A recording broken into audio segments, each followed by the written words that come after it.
I think this is the right subreddit for this. It only happened a couple days ago, and I really feel like I want to tell people because I'm still scared. My husband works a rotating schedule, so sometimes he works the night shift and other times he works the days. 2 days ago, he started on his night shift rotation. I always feel uneasy at home when he's not here, even though I live in the country and it's supposed to be a lot safer out here. Around 9:30 Friday night, I was doing my dishes. My daughter was watching TV and my dogs were sleeping. I had just turned off the sink and I heard the screen door open. It makes a swoosh kind of noise when it opens and closes. We have a little entryway between the screen door and the main door. A couple seconds after I hear the screen door, I saw the main door handle turn all the way down. It has an electric keyboard lock, so the handle turns even when it's locked. I feel so lucky that I remembered to lock it. Immediately, the dogs start acting weird. They're running to all the windows trying to look out and growling and barking. As much as I didn't want to, I looked out the window and saw nothing. No person, no car, nothing. I picked up my daughter and took her to the bedroom and called 911. It only took a few minutes for the cops to get there because I guess they were already in the area. I told them what happened and they looked around briefly and told me that the wind opened the screen door and no one was out there. Whatever. I live in the woods. The person was probably standing 100 feet away watching them half-assed search. I haven't felt safe since. I've even started locking the screen door. It's not like the house looked empty. All the lights were on and the TV was playing a show. I can't even describe the deep down fear I felt when I saw the door handle turn. I'm glad the dogs are very vocal and scary sounding.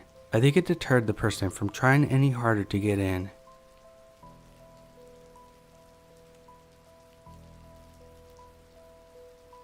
I was backing up photos on my phone today, and I found some which took place the day of the incident. I gave it some thought and decided, why not share it here, being anonymous and all that. Maybe this can serve as a PSA of sorts. Always trust your gut feeling. Last year, I was living by myself at the time, before my partner and I moved in together. For some background, my partner used to work very hectic shifts. Sometimes he finished at 5 p.m., sometimes 6, and sometimes even 9. And he would let me know if he was dropping by that day, though he usually wouldn't be able to give me a time, but at least I knew he would be coming by. It was around 8 p.m., and I was upstairs in my bedroom, working on my embroidery project. I had AirPods on, so I wasn't too aware of what was going on around me. I remember feeling the bed rattle.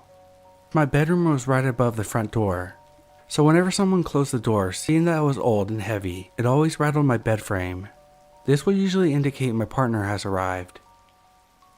I didn't immediately go downstairs to greet him, as I really wanted to finish off the piece of embroidery that I was working on. It was about 5 minutes before I took out my AirPods and proceeded to make my way out of my bedroom and onto the stair landing. I was about to call out for him when I realized he didn't leave his work jacket or work boots in the entry. He knew full well I don't like shoes, especially work boots, all over my carpet and floors. I assumed I must have imagined feeling my bed shake.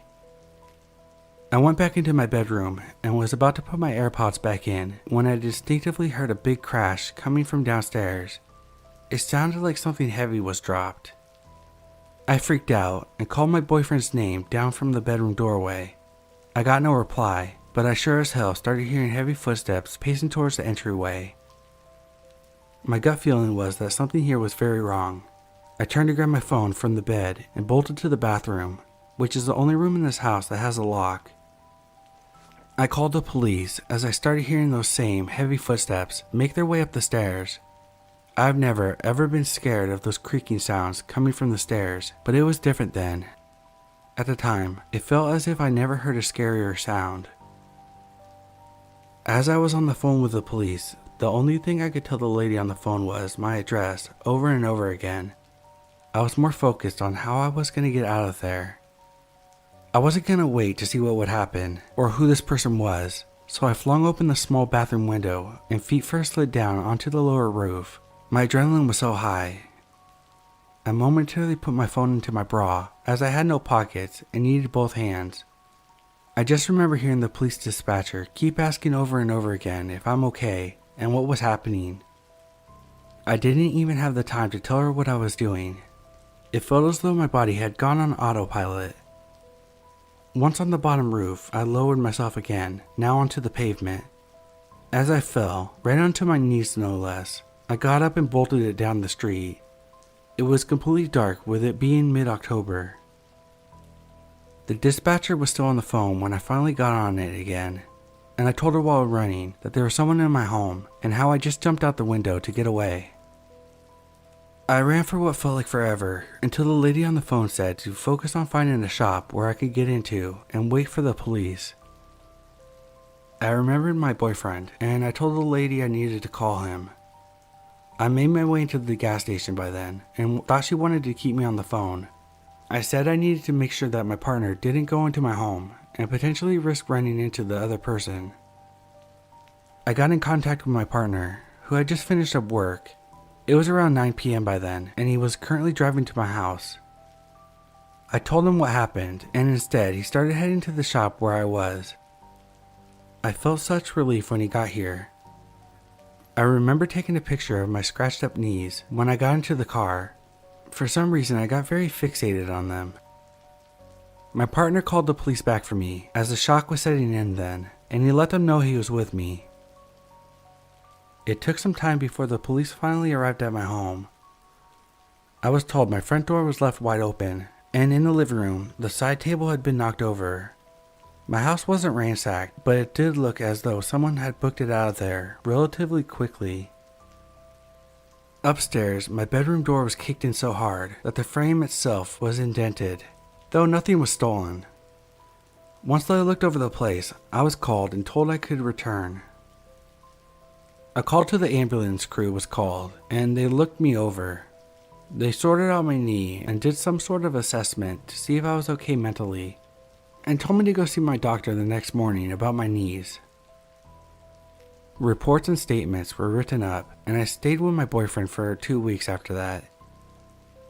I had to hire someone to fix my door frame, along with having a security system installed, as I don't think I would be able to return without it. They never found out who this man was. My neighbors had cameras, and all we ever figured out about this person was that he was a man who just walked right into my home like it was his, no hesitation. My front door was unlocked as I was expecting my partner to arrive soon. I live in a very safe village, and leaving the door unlocked is a common occurrence, though I've never left it unlocked since. I still live here, with my partner and 2 dogs now. The man has never been back, though we have quite obvious cameras around the property, along with a visible security company signage. This was easily the most terrifying experience I've ever had in my life. It's so hard to describe or tell to people. It's like I wasn't in control of my own body when this was happening. Autopilot went on, and all I knew is I had to get out of there.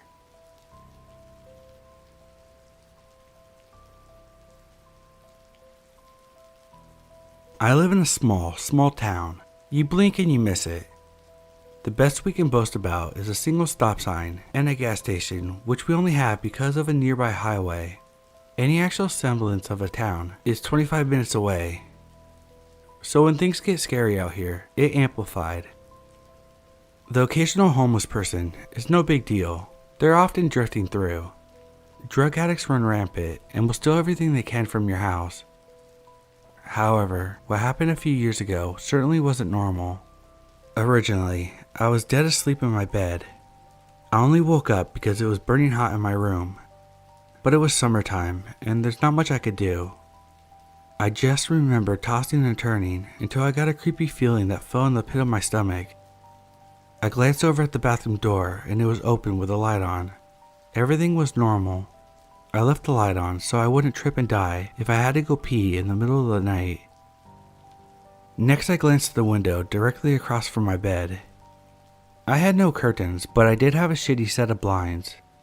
Part of the blinds were broken from wear and tear, and the crappy AC output beneath it would make the blinds move back and forth so you could get a glimpse outside every so often. The yard light was still on, but what made me stop was the outline at my window. The figure of someone was directly at my window, almost like it was waiting for the blinds to move to watch me. I didn't have an imagination as a child. That had been trained out of me, but the sight was enough to pour every horror film into my head at the moment. I squeezed my eyes shut and pulled a blanket over my head and slept in a cloth oven that night. By morning time, the figure was gone. I remember running to my mom's room on the verge of tears in the morning, telling her what happened. She laughed at me like I was an idiot and told me that it was probably a stray cat that had climbed up there for one odd reason or another. I almost believed her since the window was pretty high off the ground, but something didn't sit right. Later that day when we were doing yard work, I glanced at my window and saw one of our metal chairs had been pushed up to it. I pointed out to my mom, who proceeded to chew me out. "That's how the cat probably got there, you moron. Stop leaving furniture everywhere." But I hadn't moved it.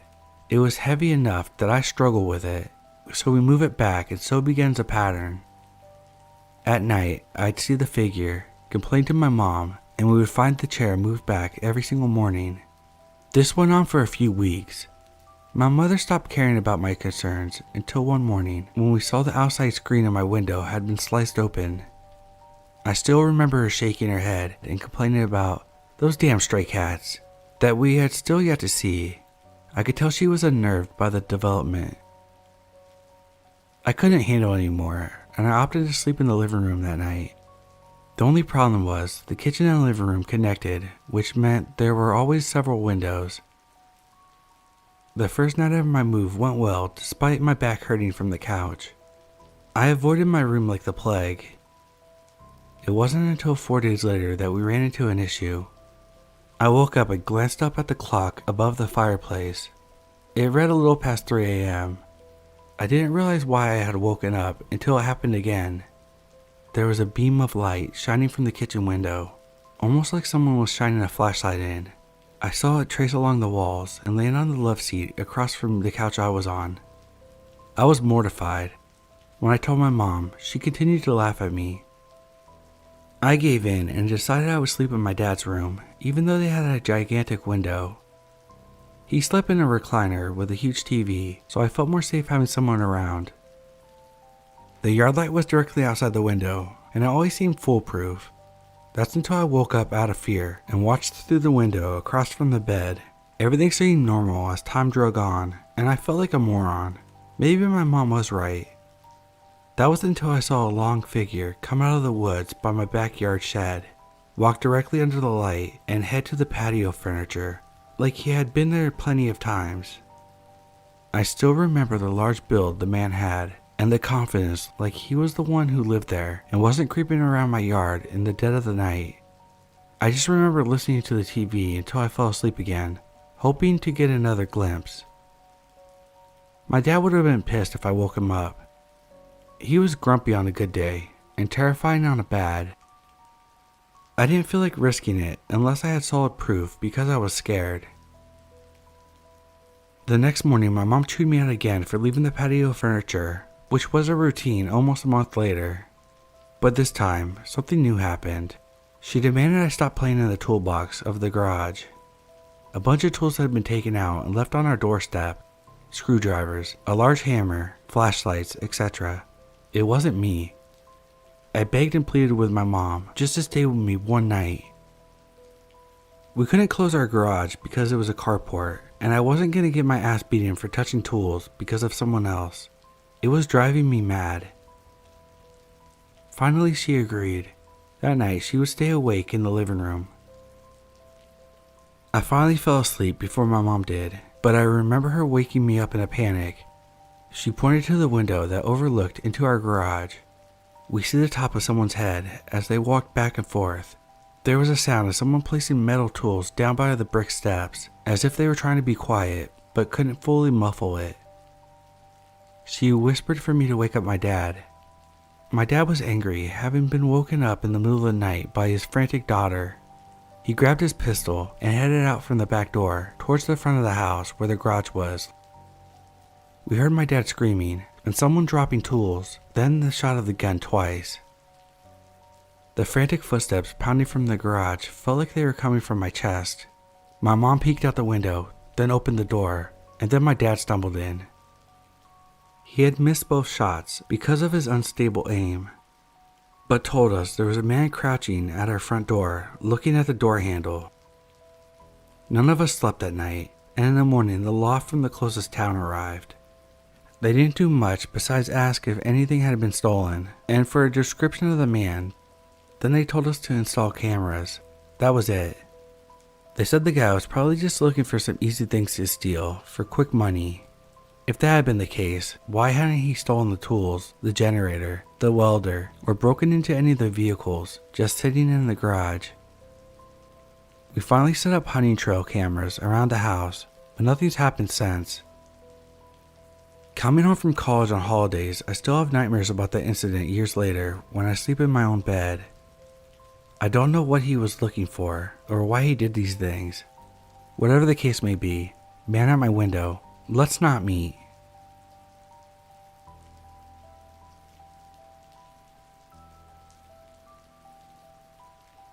So I'm a female living alone in a fairly safe apartment complex.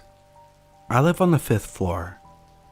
On my floor there's only my apartment, my neighbors, and a laundry room that had a washer and a dryer. I know most of the tenants in my building, except for my neighbor. He's only been living here for a week. I only know his name, but never talked to him. Only know that he's an older guy from talking to another neighbor. So around 8 tonight, someone rang my doorbell.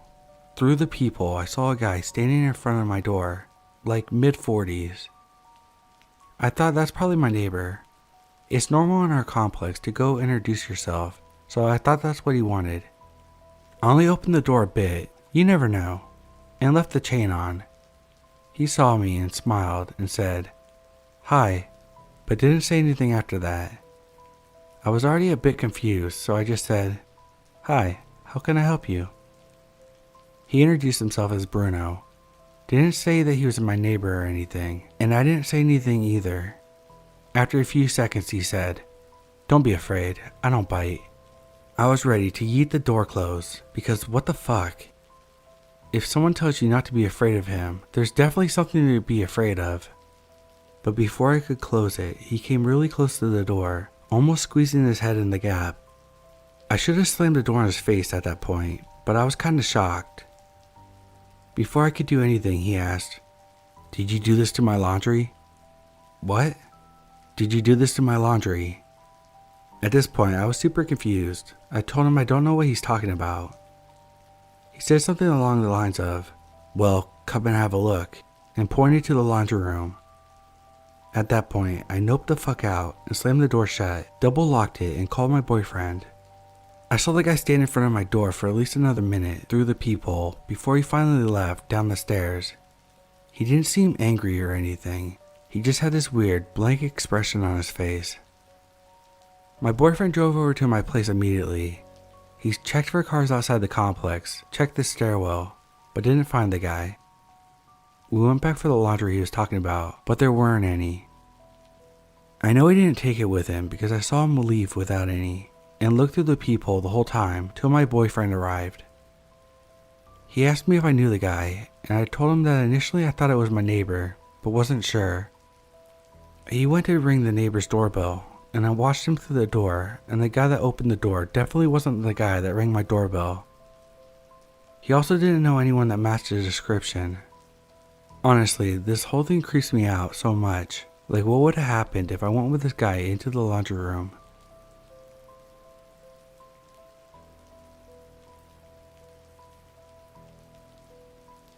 This happened a bit over a year ago, when I was 17 flatting with some friends. One night, we were all drinking and smoking weed in our flat, doing what normal teens do. I decided it was time to go to sleep. I collapsed on my bed at about 10 p.m., forgetting to close my curtains. Hours later, I woke up facing my window, since my bed is alongside it. Our fence is only a couple meters from my window, and next to our house we have an electronics store with a little shed attached to it that is almost right against the fence. Anyways, as I'm lying there, I notice something black on top of the shed.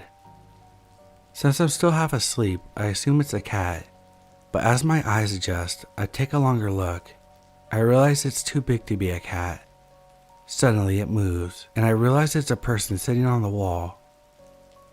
I didn't think much of it, thinking they were probably having a smoke or something. So I get up and walk out of my room to get a drink of water. Two of my flatmates were still up, watching a movie. I tell them that someone was sitting out on the shed. They say I must be imagining it, and I should go back to bed.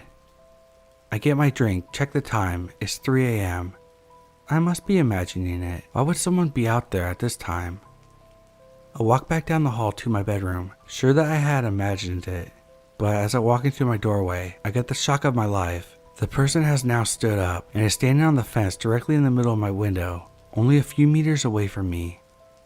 I can see it's a tall, skinny man, all in black with a hood, and he stood there motionless, staring at me. I stare back, frozen for a second, before finding my feet and running into my flatmate's room, which is next to mine.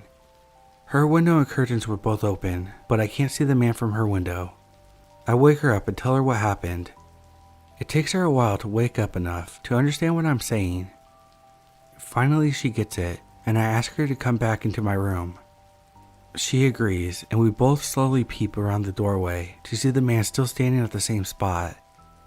We both freaked out and ran into the lounge to tell our other flatmates. They finally believed us and followed us to the room. At first, we can't see anything. The man is gone. But then I see him. He had walked down the fence and is now standing outside the lounge window. We all stand there and stare at him for what seems like an eternity. He doesn't move at all. Finally, one of the flatmates walks over to close the curtains. The second they do, we hear the man jump down. We all run outside, but it's too late, he's gone. The next night, I climbed onto the shed just to see how much of my room could be seen, and to my horror, you could see everything in my room clear as day. It still gives me the creeps just thinking about how long he was up there, and he could see me sleeping. We did report it to the cops, but never heard anything back, and I've never seen that man again.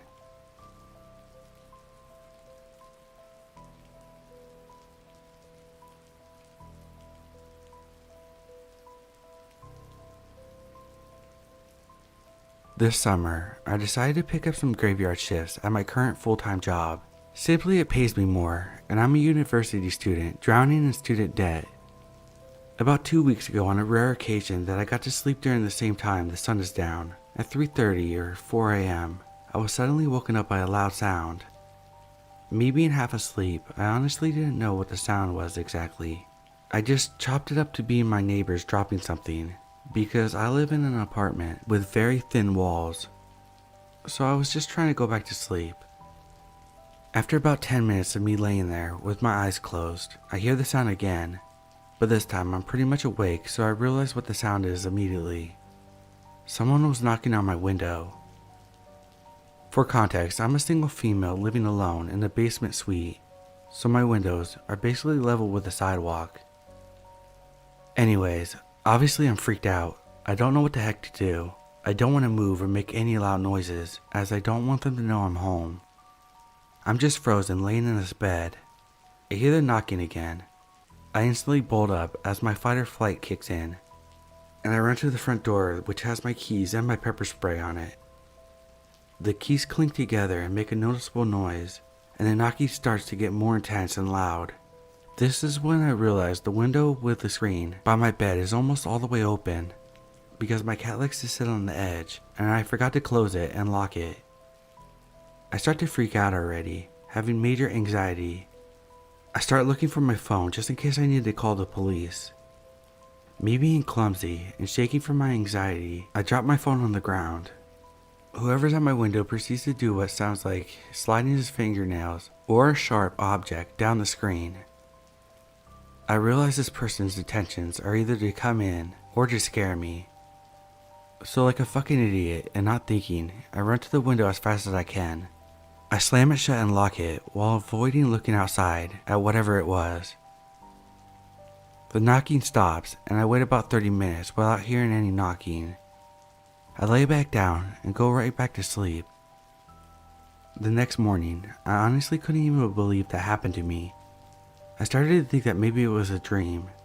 I go outside to investigate and see an empty beer bottle and a ripped blanket. I text my only friend who knows where I live and asked them if they're fucking with me. They said no, which I figured because they don't drive and live quite far away. The buses around my house stopped running well before 3 a.m. So I called my landlord and told him what happened. He says to ignore it, and this happened before, which is fucking creepy. I obviously recognize now that I should have done things a lot differently and called the police right away. It hasn't happened since, nevertheless, still super terrifying. I can't afford to move again, so creepy bro knocking on my window, let's not meet again.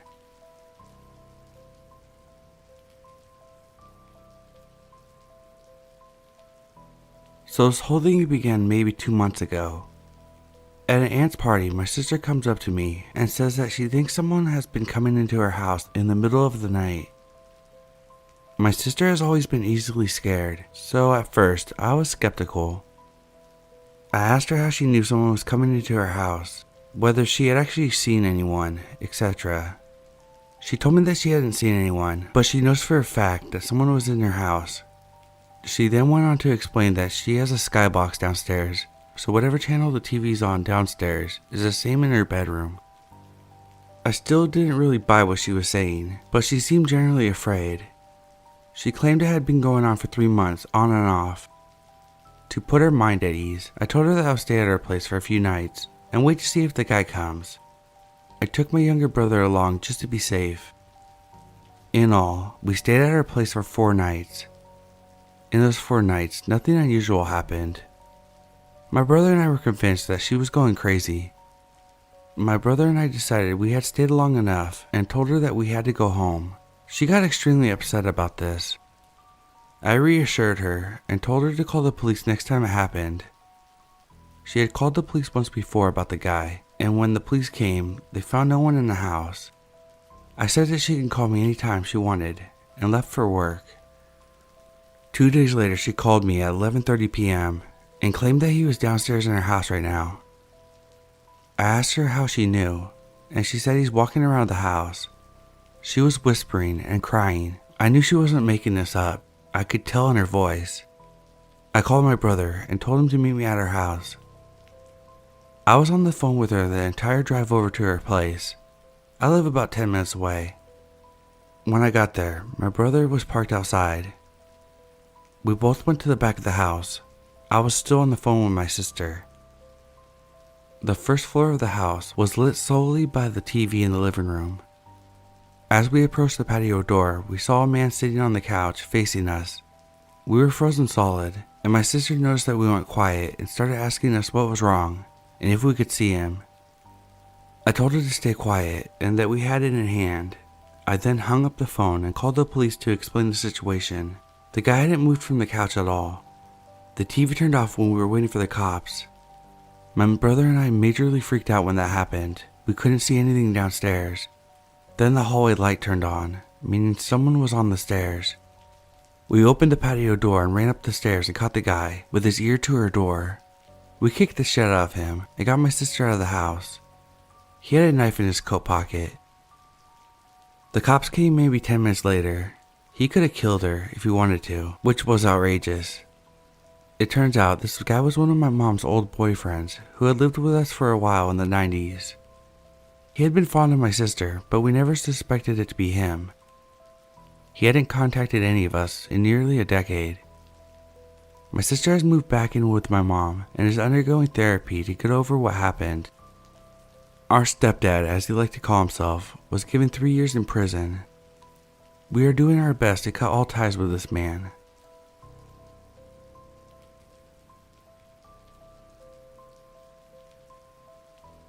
This happened quite a few years ago, but I'll never forget it. One summer around 3 a.m., someone came pounding on my front door. Things were peaceful until that moment. "Let me in, hurry, open the door. I don't have a gun, I won't hurt you." The whole time pounding on the door. My dad got up and went to answer the door, and something in me said not to let him in, so I stopped him. Instead, I turned on the porch light and Dad said, "Wait there, I'll call the police for you." The guy took off. The police were still called. Apparently, that person had been running around the area doing the same thing to other people. They were caught the next day.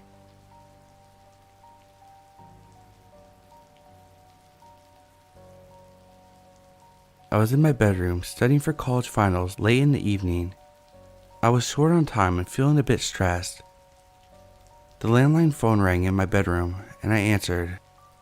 A man says, "I have been watching you and I know you're alone. I'm going to ask you some questions and you are going to answer them. If you don't, my friends and I are just down the street and I will come to hurt you very badly. So are you going to answer my questions?" This was such a surprise. In reflex, I said, "Buddy, I don't have the time for this shit." And I slammed the phone down, hanging it up. I then started thinking about what he said and felt a bit scared. I knew I wasn't alone in the house. I decided to hang out with my parents in the living room for a while. I felt safer with them.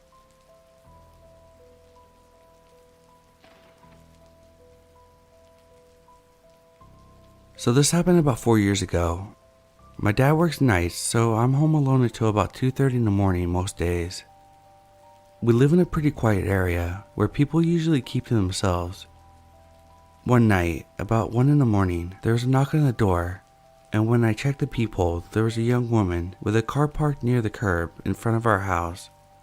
I answered, and she looked really young, maybe 15 or 16, or just looked very youthful. In short, she looked like she was barely old enough to be driving. She told me that she was having car troubles and asked if I could come check it out and possibly give her a jump. At the time, I didn't drive, have my own car, or know very much about cars, so I was of little help, but offered to call someone if she needed AAA or a tow service. She declined, but kept on insisting that I check out her lights on her dashboard to see if it was normal. At this point, I just didn't want to go outside with a stranger. So I politely informed her that I would be little to no help because I had zero knowledge of cars. I went back inside but kept looking through the peephole. She opened the back door, got in the back seat, and the car drove off. Instantly, it made my stomach drop and had me extremely freaked out. I was kind of distraught, thinking about the real reason she approached my house, who was driving, and it left me confused and frightened. I spent the next few days a little on edge because I was afraid they may return knowing that someone is in here or that I was alone. I also think of the girl and who she was. I wish I had a video doorbell at the time so I could find out if she was a victim of some sort. I don't know. It still bothers me a lot and it's eerie as hell.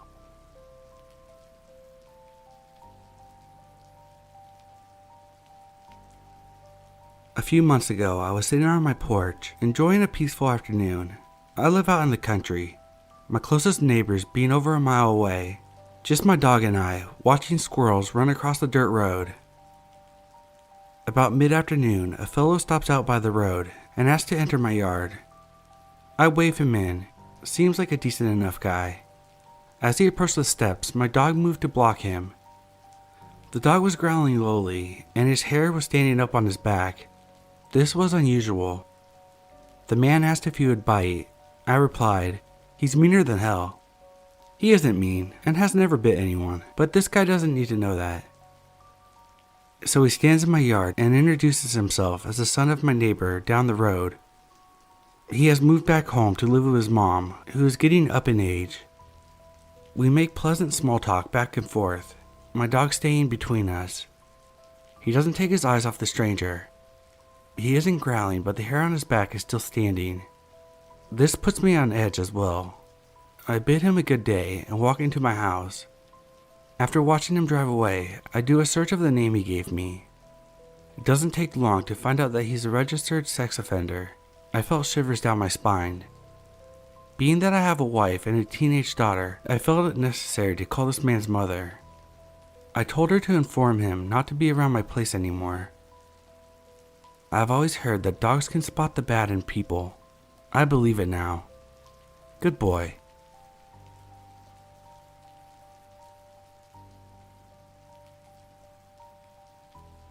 This happened last night, about a quarter after midnight. I was in my bed when I heard frantic knocking. I walked out of my bedroom while the knocking continued and heard a woman saying, "Please help me," along with crying, but it was faint.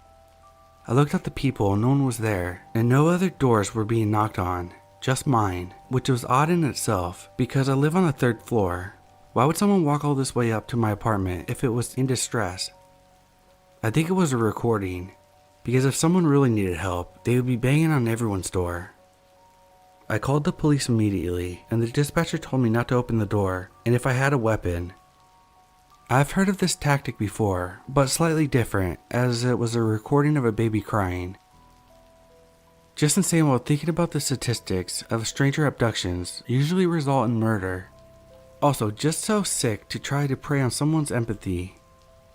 The police drove by. I saw them using their spotlight to look through the complex. But as of now, I have no idea if anyone was found, or by chance was hurt, if they found her.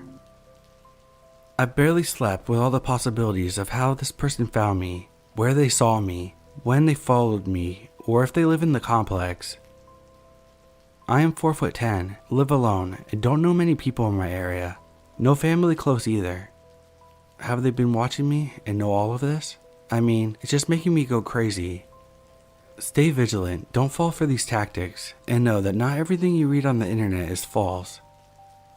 I heard about this a couple years ago, and wonder if I hadn't already been aware of this, would I have opened the door? Where would I be right now? Would I be alive? This world is fucked. Update, 2:57 p.m. I have talked with management to let me know what was going on.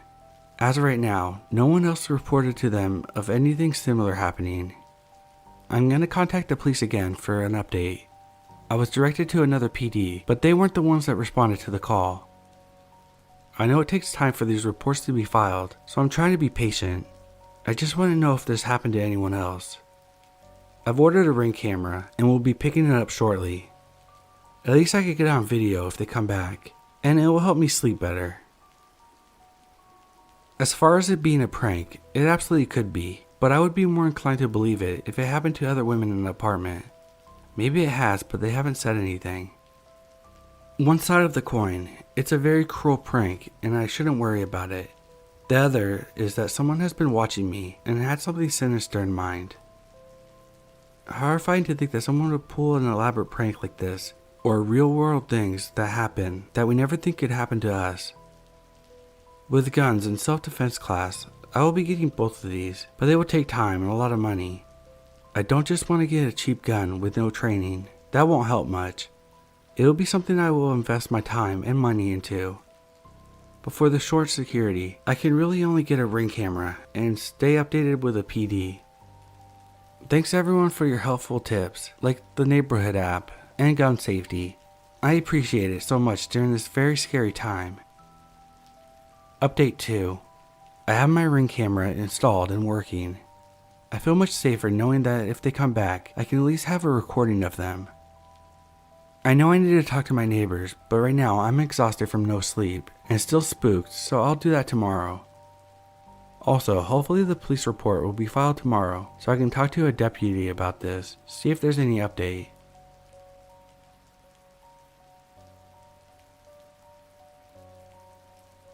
Back when I was in college, I finally got my own car.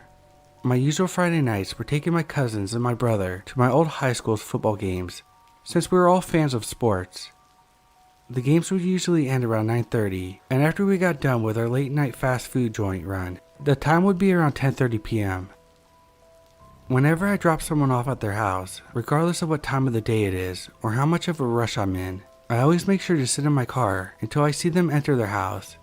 My mom and dad were the ones that always engraved this into my head, because doing this ensured that they actually got home safely. My mom's fears were that they didn't have a key to get in, and they were locked out of their own home. And far worse, there was someone menacing hiding behind one of the bushes or against the wall far out of sight. So anyway, the time was around 10:30, and I pull up to my last cousin's house. The passenger side of my car that my cousin's sitting in is facing directly in front of his house's driveway. So as my cousin is gathering his stuff, I glance over to my aunt's house to see if there is anything or anyone around. That's when I see my uncle is underneath my aunt's car doing some car work, or so I thought. Before my cousin steps out of the car, I take a closer look, and I now know that this man is not my uncle. I pull my cousin back into the car and tell him, "Look, who is that?" He is frightened at seeing this, and I tell him to call his dad to make sure it wasn't him. As he does, I pull the car to the other side of the street just in case things go bad. His dad comes out as fast as he could, and now he and I are confronting the man underneath my aunt's car. The man is way underneath the car, as his legs were the only body part that isn't under the car. As it turns out, it was just a homeless man who had a few drinks as he was slurring his words. We kept trying to tell him that he needed to leave. I know this man meant no harm, but I tell this story as a cautionary tale as why you should always make sure to scan the area or wait for your family members, friends, or whoever you're dropping off to make sure they enter the house safely.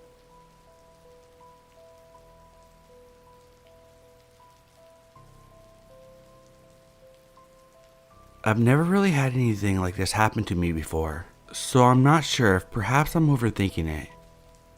I'm a relatively short girl. Yesterday at around 5 a.m., my girlfriend had ordered some DoorDash. We always put a leave it at the door option, especially when it's in the morning, so it just turns into a matter of waiting for the DoorDasher to leave. However, the guy I got yesterday scared the hell out of me. We had gotten a DoorDash notification that our food was dropped off, ready for pickup. I was just about to walk out when I noticed that he was just standing there, not on his phone, not trying to see if he was at the right house, nothing, no kind of movement. I was a bit confused, so I told my girlfriend. I asked if she had put the leave at the door option, and she had. I waited a bit before she decided to call and remind him to just leave it there. He never answered, ignored every call, every text, even hung up on her. It wasn't even him trying to steal my food. If that were the case, he would have just drove off. He spent a while waiting, and at one point I almost went out when I no longer saw him, but realized he was just in his car, across the street waiting. He hadn't even left the food over the fence, he just took it with him while he waited in his car. He then drove off angrily, almost like he was upset that I didn't go out to see. That was around the same time he hung up on my girlfriend. Both times that he waited, outside the fence and in his car, it lasted about 10 to 15 minutes. I have no doubt that something was up with this guy.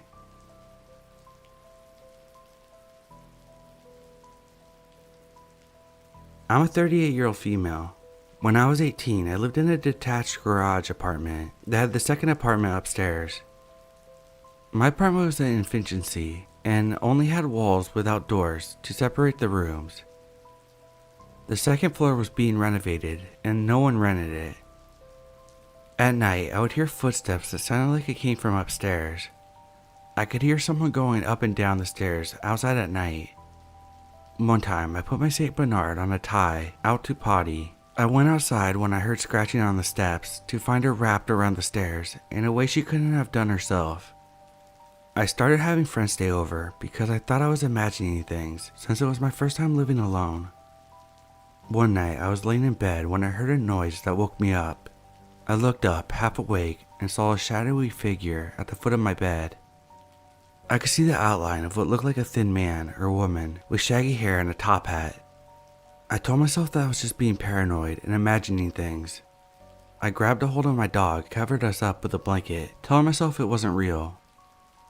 A few weeks later, my car had a baseball thrown through the window.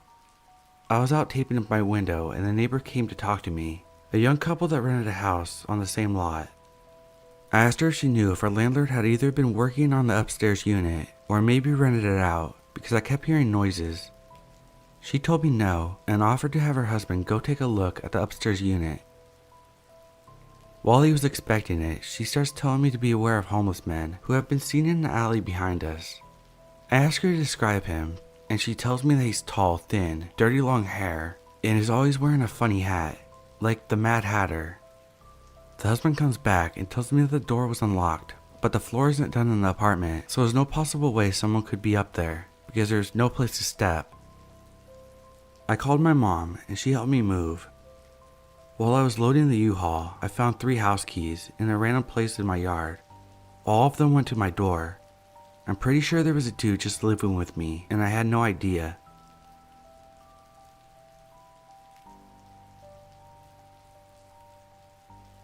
I went to college in a historic mid-sized city in Florida, and at the time I lived in a duplex downtown, maybe 3 blocks from campus. The city is known for being pretty safe, and I lived in a pretty decent area with large, historic homes near me. The story takes place around 3 years ago. The duplex I lived in had a front door that locked, and then both the upstairs and downstairs units had their own locking door. I lived downstairs and had 2 roommates, but this night only one of my roommates was home. We knew the girls that lived upstairs but only spoke to them in passing. When they moved in, we empathized how important it is for them to keep the main front door locked, and they did a good job of doing so. So me and my roommate are in for the night, knowing the front door is locked, and we smoke a few joints and quickly realize that the girls upstairs ordered a pizza. Later on, it becomes evident that they never locked their front door after receiving their pizza. So we finally go to sleep in our rooms, and since I had a queen bed, I would often sleep with my phone and laptop next to me in the bed. A couple hours after I fell asleep, I woke up to a man standing over my bed. As soon as I realize I'm not dreaming, I notice that he's quickly moving my phone and computer off my bed and moving my comforter, trying to get in my bed. I start to ask him who he is and what he's doing here, and am just generally confused. I was still high from before I went to sleep. The only thing he said to me multiple times was that he was just trying to get into bed. At this point, I began to panic, as my mind obviously goes to the worst.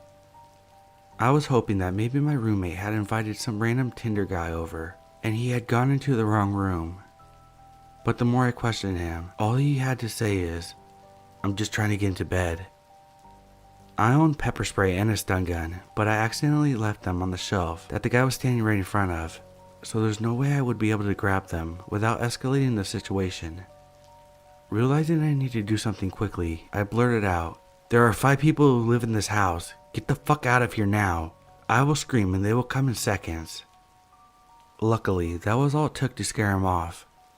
I don't know if he had brought something with him, or he stole something from me, but I saw him grab something in the dark and run out. As soon as he left my room, I shut my door and locked it, and tried to find my phone. I couldn't find it anywhere, but then quickly realized that between my room and the front door is the room of my friend that was home. As scared as I was just terrified that the guy had maybe gone into her room, so I grabbed my stun gun and pocket knife, counted to 3, and ripped open my door. I ran into my roommate's room. She was fast asleep, with no evidence of the guy. I told her what happened, and she asked me if I was sure that I wasn't dreaming. I began to question it myself until I walked out of her room and saw that our front door was wide open.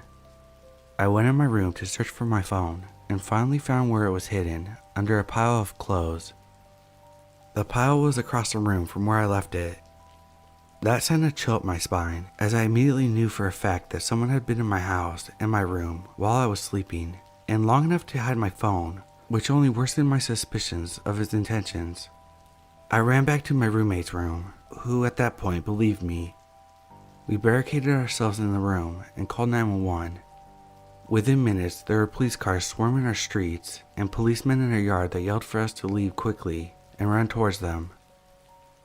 At least a dozen police officers came running in and searched every inch of our apartment. I also woke up the girls upstairs and searched their apartment to ensure the man had left. The officer then had me write a statement and give him the description of the man. And to this day, I never heard a single thing about that case. I feel incredibly lucky with the outcome of the situation, but the thought of his intentions terrifies me. And additionally, the fact that he was never caught scares me. I would hate for anyone else to have to go through the pure fear that I did. I will add, there is a chance that he was on drugs or mentally ill and had no bad intentions. However, because he was never caught, I will never know, and my mind will always assume the worst. To the man that now keeps me up at night, let's not meet again.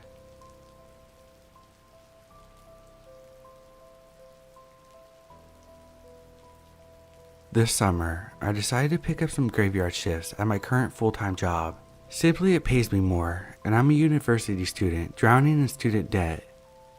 About 2 weeks ago, on a rare occasion that I got to sleep during the same time the sun is down, at 3:30 or 4 a.m., I was suddenly woken up by a loud sound. Me being half asleep, I honestly didn't know what the sound was exactly.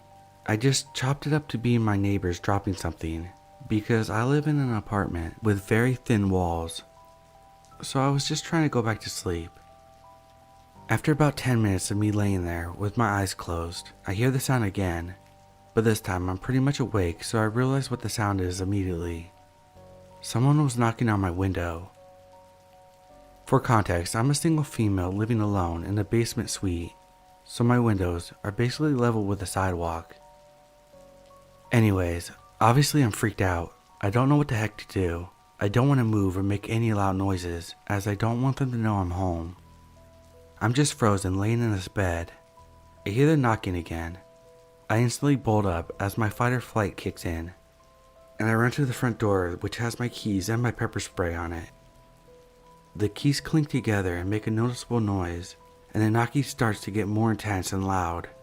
This is when I realize the window with the screen by my bed is almost all the way open, because my cat likes to sit on the edge, and I forgot to close it and lock it.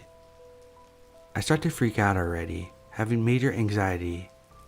I start looking for my phone just in case I need to call the police. Me being clumsy and shaking from my anxiety, I drop my phone on the ground. Whoever's at my window proceeds to do what sounds like sliding his fingernails or a sharp object down the screen. I realize this person's intentions are either to come in or to scare me. So like a fucking idiot and not thinking, I run to the window as fast as I can. I slam it shut and lock it while avoiding looking outside at whatever it was. The knocking stops and I wait about 30 minutes without hearing any knocking. I lay back down and go right back to sleep. The next morning, I honestly couldn't even believe that happened to me. I started to think that maybe it was a dream. I go outside to investigate and see an empty beer bottle and a ripped blanket. I text my only friend who knows where I live and ask them if they're fucking with me. They said no, which I figured because they don't drive and live quite far away. The buses around my house stopped running well before 3 a.m. So I called my landlord and told him what happened. He says to ignore it, and this happened before, which is fucking creepy. I obviously recognize now that I should have done things a lot differently and called the police right away. It hasn't happened since, nevertheless, still super terrifying. I can't afford to move again, so creepy bro knocking on my window, let's not meet again.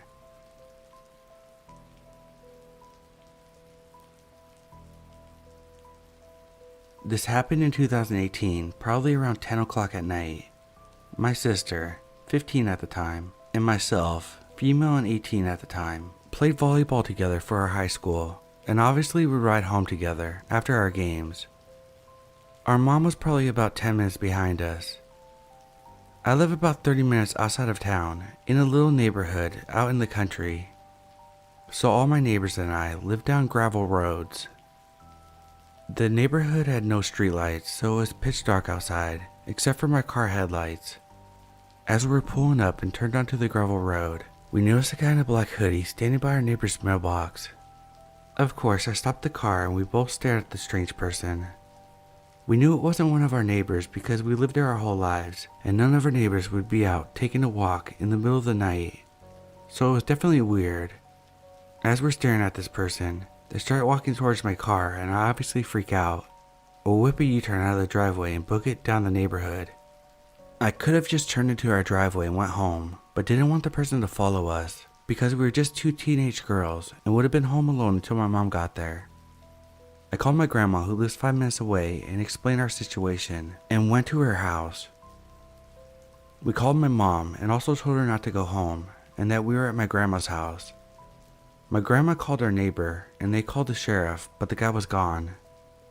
We went back home and ended up sleeping in the same bed just in case this creepy guy came back.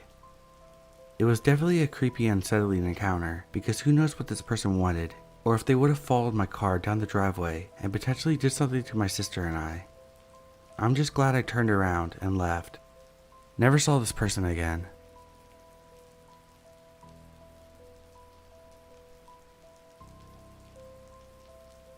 I'm a female. About 7 years ago, I still lived with my grandparents in their small rural home. My grandparents had gone on a 2-week trip, and I decided to stay home so I could bask in the alone time. About a week into the trip and my alone time, my dog, a little toy poodle, started going nuts at the patio door. He's not a guard dog per se, but he's a great watchdog. I thought it was weird because he was just standing in front of the patio door, growling his little head off. My dog never growls like that. He barks at possums, raccoons, but he doesn't growl. He really sounded like he wanted to hurt someone. I knew something was up, so I made my way towards the door when I hear voices. The curtains were closed, so I couldn't see anything, but I could distinctly hear two male voices on my back deck. I then saw the handle of the door messed with, like someone was trying to pick the lock. I freaked out internally, to be honest, but for some reason, I was very calm externally. I simply walked over to the gun cabinet, retrieved my grandpa's revolver, made sure it was loaded, and then returned to the patio door. I thought my voice would shake when I spoke up because the voice in my head was shaking, but my physical voice was extremely calm, cold, and collected. I don't know how to explain it really. I was a completely different person for all about 3 minutes. To this day I remember exactly what I said. I have a gun, it's loaded, the safety is off, and I won't miss. I had barely finished my sentence when I heard frantic scrambling, then I heard a truck start. I got to the front window in time to see a truck pull out of the driveway and speed off. I have no idea how I didn't hear them when they pulled up in the first place. Obviously, they weren't looking to run into anyone. My car was in the shop at the time, so no vehicle parked in the driveway. I often keep my lights off to save on the electric bill and was only using the light in the room I was in. My room at the time had blackout curtains, so they wouldn't have seen any light. They must have assumed no one was home. The whole night was a surreal experience for me. It remains one of the most detailed memories I have.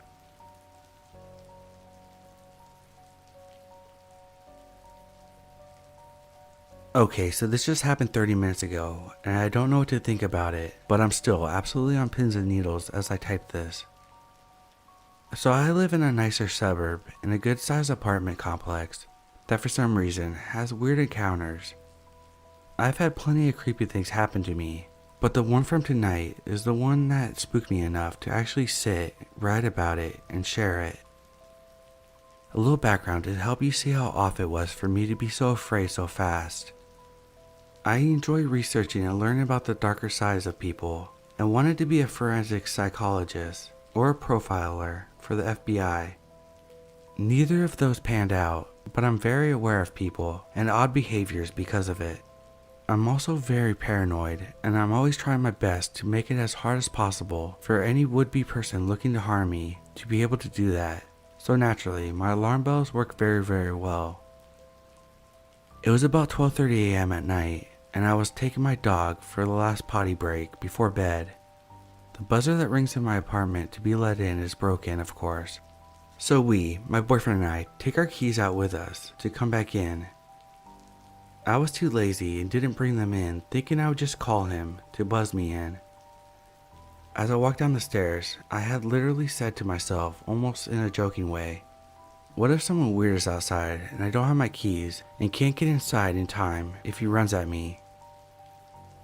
I'm now chilling outside of the main door, maybe 6 to 8 feet away. I'm under the light and have a lit cigarette, and my dog is going to do his business. If you look behind me, it's very lit up with lights, so it's pretty visible. And if you look in front of me, it's dark from some of the lights that haven't been fixed recently. There's one light that works, but it's a dull and mostly orangey color that doesn't help much.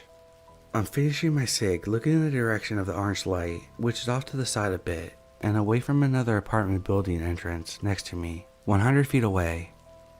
Usually there's people walking around the complex at any time of day or night, but at that moment, I was totally alone, and it was silent.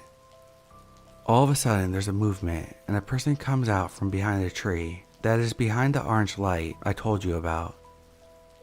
The person teeters left to right, and the hair on my neck stands straight up. It was very jarring, as this person was not standing in a spot you would expect to see someone at 12:30 a.m. alone with no dog, phone in hand, or cig. It doesn't sound as creepy as I type this up, but it was really about the person's placement and behavior. It was like the person moved side to side like the wacky waving inflatable tube man, that you see at crappy car dealerships, but with no flailing arms. He also wasn't standing at the building entrance at all. He was standing off to the side in the grass, but he also wasn't close enough to one of the ground floor apartments to be coming out or in of one. He was all of a sudden there, alone, and doesn't have anything with him or around him that would justify what he was doing. I was shocked that I was so terrified of this person's presence and odd stance so suddenly, as I never felt anything like this before, and I'm not the type of person that gets spooked by much of anything. I'm walking sideways to my main door, and the person is simultaneously sidestepping and crouches behind a bush. I can't see him any longer. At this point, I am alarmed as shit, and I sprint walk back to my building's main door. I push the buzzer, because sometimes it works. Of course, it doesn't work. Don't forget that I don't have my keys to let myself in, and this person hid himself. I call my boyfriend, and luckily he picks up right away, as we do this main door thing often. I barely say anything but, "Let me in now," over and over again, as I'm watching in the direction of where the man or person was at, so afraid that he'll run at me at any minute. Coincidentally, the same fucking thought I had when I walked down the steps in the beginning. The door buzzed, and let me tell you that I flew up those steps. My boyfriend had been waiting for me since he heard something wrong in my voice on the phone. I bolt my door twice and start looking out the window with my fight or flight still going through the roof. Anticlimactic ending. I don't see anything while I watch, but my brain is still telling me to be on alert, and I cannot sleep. Basically like Skyrim, when you can't sleep when your enemies are near. I know nothing happened to me, but my gut is absolutely telling me that something wasn't right and I was unsafe. I don't know what to think, but it worries me, and I can't explain why. Update for answering questions. My dog is my right-hand man for most things, but he's a small 30-pound 11-year-old husky mix, and wouldn't save me from a squirrel.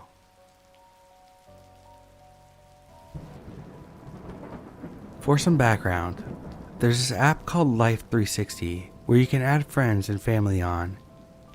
Essentially, you can all see each other's current and past locations. You can also set up alerts to be notified when someone comes home or leaves, arrives at work, etc. It's really good. I recommend it to everyone. You can never be too safe nowadays. 2 months ago, I was at home waiting for my boyfriend to get home. I got an alert around 6 p.m. letting me know that he has left work. It usually took him 45 minutes to get home. I got up from the sofa and headed upstairs to run myself a bath. My bath was ready in about 10 minutes. I was doing other bits of things while I was waiting for it to cool when I heard a thud downstairs, and through the closed bathroom door I assumed it was the front door. I shouted out something along the lines of, "I'm taking a bath." I heard him walking along our very creaky floorboards and assumed that he was in the kitchen grabbing some dinner. About 5 minutes later, when I picked up my phone to put on some music and realized I never got an alert on my phone from Life 360 saying that my boyfriend had arrived home. I went into the app to make sure I didn't mess up the settings by accident, and I kid you not, my blood ran cold when I saw that my boyfriend had stopped at a petrol station and was still about a half hour away. I could still hear the floorboards creaking downstairs, very lightly, as if someone was trying to tiptoe, but were unable to. I had no idea what to do.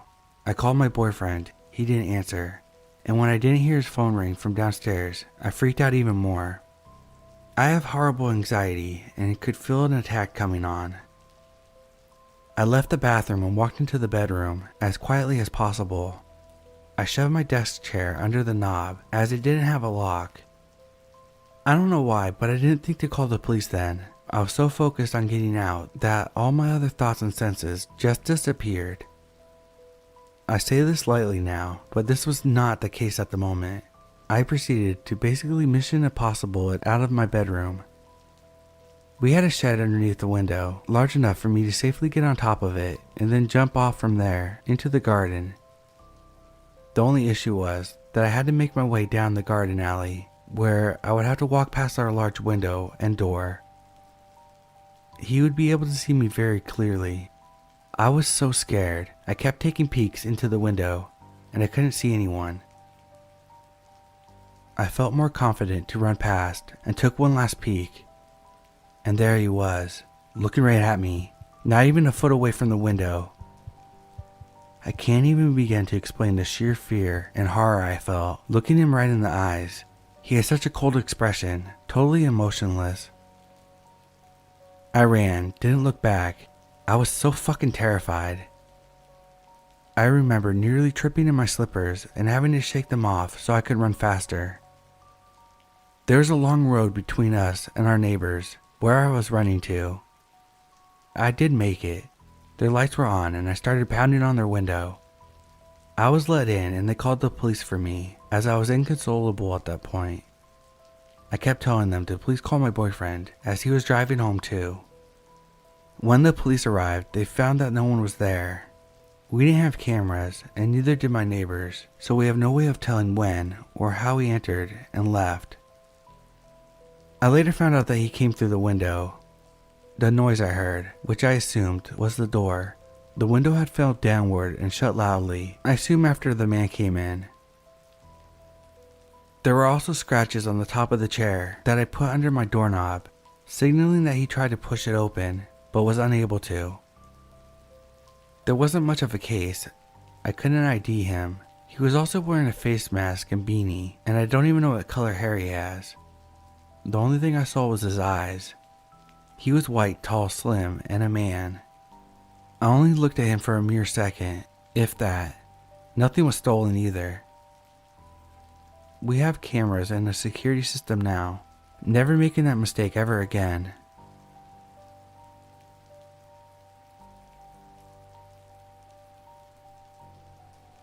This happened this weekend. Our neighbors were having a late night outside dinner party. My wife had turned off all the lights in our house, and I assumed she had locked the doors. But she hadn't, as I was to find out. She had gone to bed. The house was dark, and I was more or less alone. I was in my office room, and from the living room I heard, "Want some chicken?" It was a small voice, a girl's voice. I heard, "You want some chicken?" 2 or 3 more times from the living room. I went into the pitch black living room, and heard them again. I decided I was going to stand my ground, defend my home, and meekly ask, "Are you in my house? You want some chicken?" I can see the door is open now, and I'm shitting a brick. "Why are you in my house? You want some chicken? You can't be here. Please leave." The screen door closes, but not my front door. I close the door and lock it and tell my wife, who says, "That's probably just a neighbor's little girl." Now I'm pretty sure she's right, but that scared the fuck out of me. In my defense, they had never brought over food for us before, and it was 9:30 p.m.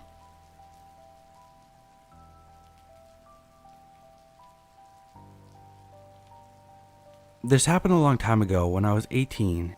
I'm 50 now, but still remember it clearly. I was living with a friend in an apartment. My bedroom was way in the back.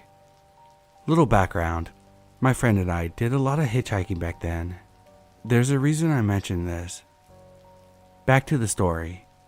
I was taking a nap one afternoon, and I opened my eyes to see someone in my doorway.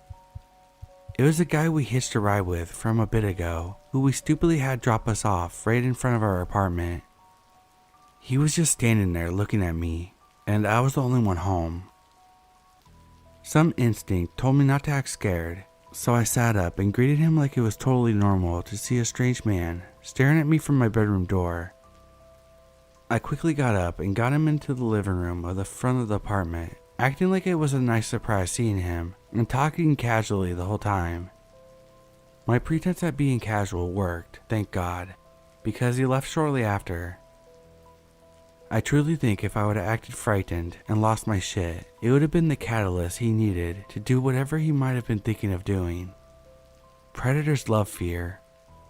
I don't want to think about what he might have done if I had gave in and got visibly frightened. I just know I was extremely relieved when he left without hurting me. He was planning something because he snuck in my pad and apparently was just watching me sleep when I woke up and saw him.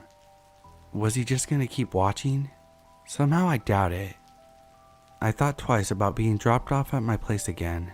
I should have stopped hitchhiking too, but we were young and stupid. Those stories are for another time. This is the first time I've ever written it down.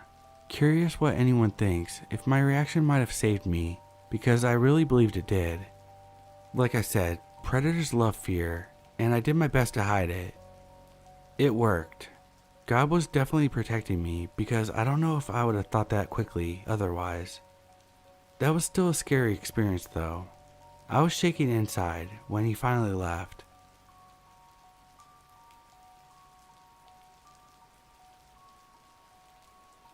This kind of mess up thing always happens in the worst situations. I get nervous, act stupidly, and the world blesses me with mercy. This time around, I was at home, pretty unusual for me. The last days I had been sick and stayed home from school. That Friday I was fully recovered, but decided to skip class anyways because it was the end of the week and it just wasn't worth the trip. Little background. Both of my parents were out. My father had late shifts and my mother was taking care of an elder, so she had to sleep at her house. We have wooden slabs that close on the windows and doors for heavy weather, that are also closed at night to avoid people from looking inside through the curtains that were very transparent, especially at night when the only light source was inside the house. My parents used to open them when they were at home during the day to make the environment naturally illuminated, but I spent the day in my room like a goblin, so I never did. The only one I opened was the one that my parents left open for getting out of the house, and this is an important detail. I was starting to notice a gray car parked across the road on certain times of the day. They simply parked, stayed a while, and drove off.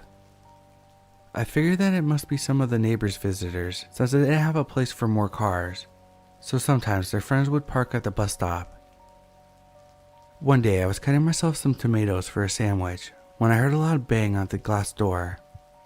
I quickly turned around to where the sounds were coming from and spotted a man who was throwing himself against the door with his whole body weight.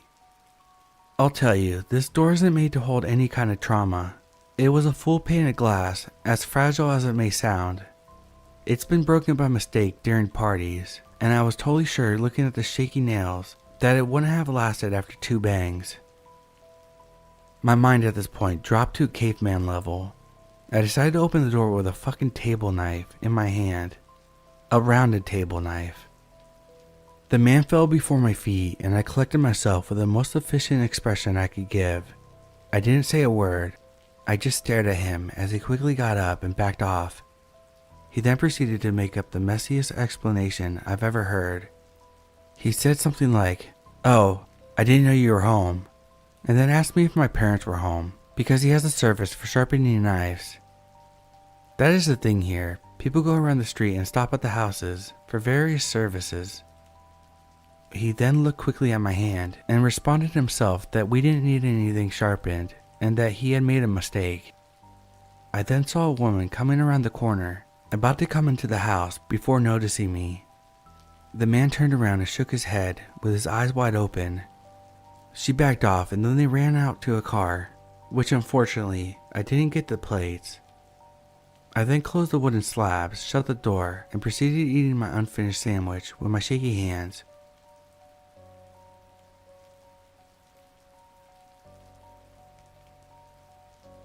This just happened about a half hour ago, and I'm still reeling from it.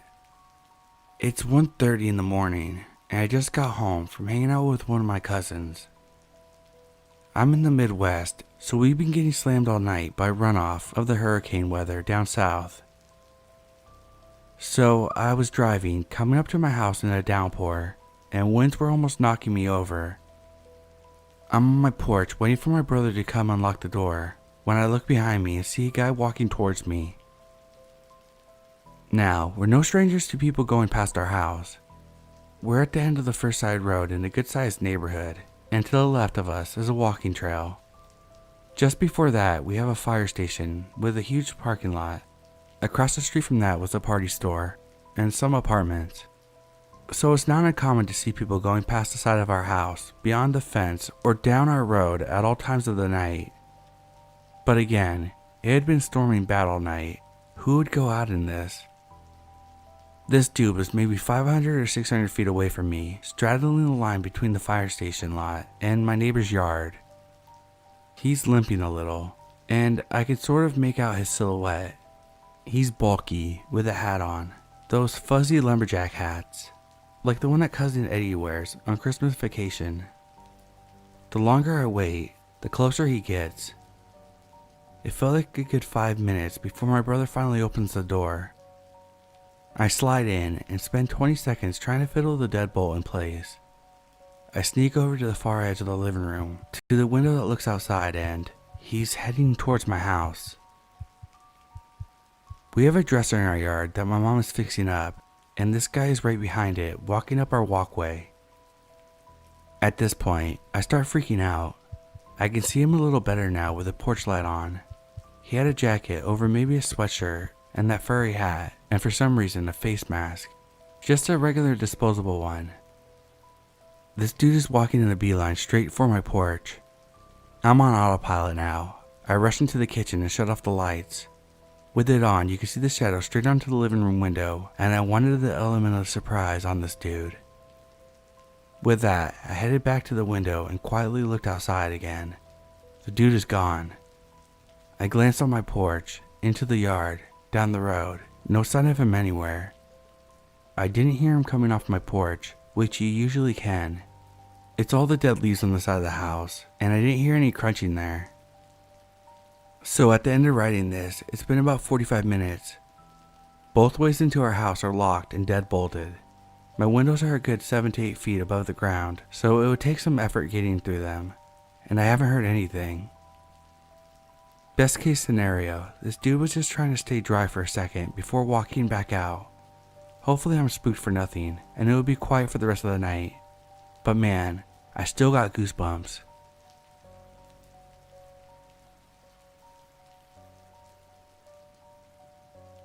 Years ago, when me and my brother were kids, we lived with our parents in a suburb, in a small town. Here we were surrounded by houses on one side, and a large open mountain range on the other.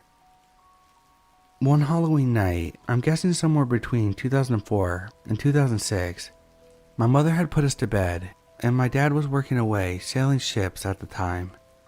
So she was alone watching TV in the living room downstairs. She noticed something out of the corner of her eye and felt the sudden sensation of being watched. In the window next to her, she could see someone in a Halloween mask looking straight towards her. At first she freaked out, but then she brushed it off as someone being funny. After all, it was Halloween. But as some time went by and this person still hadn't moved, she decided enough was enough and she drew her blinds. Sometime later she decided to go to bed and went to double check if the doors were locked. Through a small one-way glass in the door, she saw the person still standing there, face up close to the same window, despite not being able to see anything through it. This freaked her out. She opened and closed the door with a loud bang. The window he stood in was roughly 10 meters away from our main entrance door, so she wasn't in any harm's way. Luckily, that seemed to scare him off, and he was never seen again.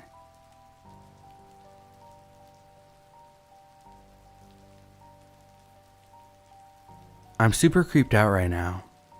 I'm a 27-year-old female. Last night I was home, completely alone and sleeping in my bed. In the middle of the night, I was woken up by the sound of someone trying to push up my locked bedroom window.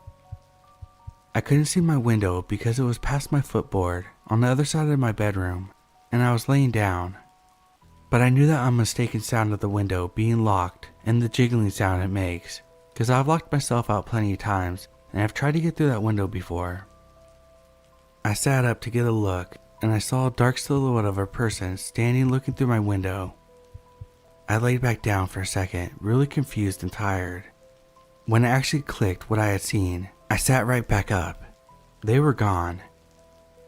I tried to get back to sleep, but was spooked for the rest of the night. In the morning, I thought I might have dreamt it, and I called everyone I knew that it could have been, and no one knew anything. No one was at my house. Nobody I knew was trying to get into my house in the middle of the night, through my bedroom window, especially when I don't think the person even knocked on the front door before trying to open the window. I went outside to investigate to see if I was just crazy. I looked out the window and saw a handprint of whoever was trying to slide up the glass. Also, it had recently rained, so I could see the muddy shoe prints going to and from my window. I have no idea who they were or what they wanted, but I am so glad that window was locked.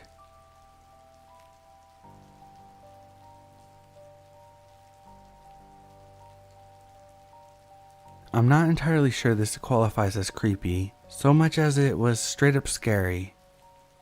I live in a rural area. It was late fall 2007. There's only a few houses within a mile of where I live. One night I was laying in bed asleep and I woke up to what I thought was a girl screaming for help. It was about 1 a.m. I sat up to listen to see if I was dreaming. Then I heard it again, much closer this time. "Help me! Somebody help!" Before I could even get out of bed, some girl was pounding on my door, begging for me to let her in. Not even giving it a second thought, I was racing downstairs to see what was wrong. As soon as I got to the door, I could see her nose was bleeding and her mouth was cut. My first thought was that she was in a car accident. I found out differently almost immediately. I opened the door to let her in, and 2 steps behind her was her boyfriend. He was attacking her. She got to the door and I tried to close it behind her, but he stopped it from closing by putting his hand on it. Now I can only assume it was adrenaline, but when the door popped open and he took a step into my house, I put my hands on his chest and pushed him back to the door, at least 4 or 5 steps. With my other hand, I pointed at his face and told him, "If you take one more step in my house, it will be your last." His eyes got big and he was apologetic. "I'm sorry, sir. I'll leave." We called the cops and he was arrested. Turned out they were at the bar and he hit her, so she left him there. He walked all the way to her house, which was a 1/4 mile away from my house. I just happened to be the first house she came across.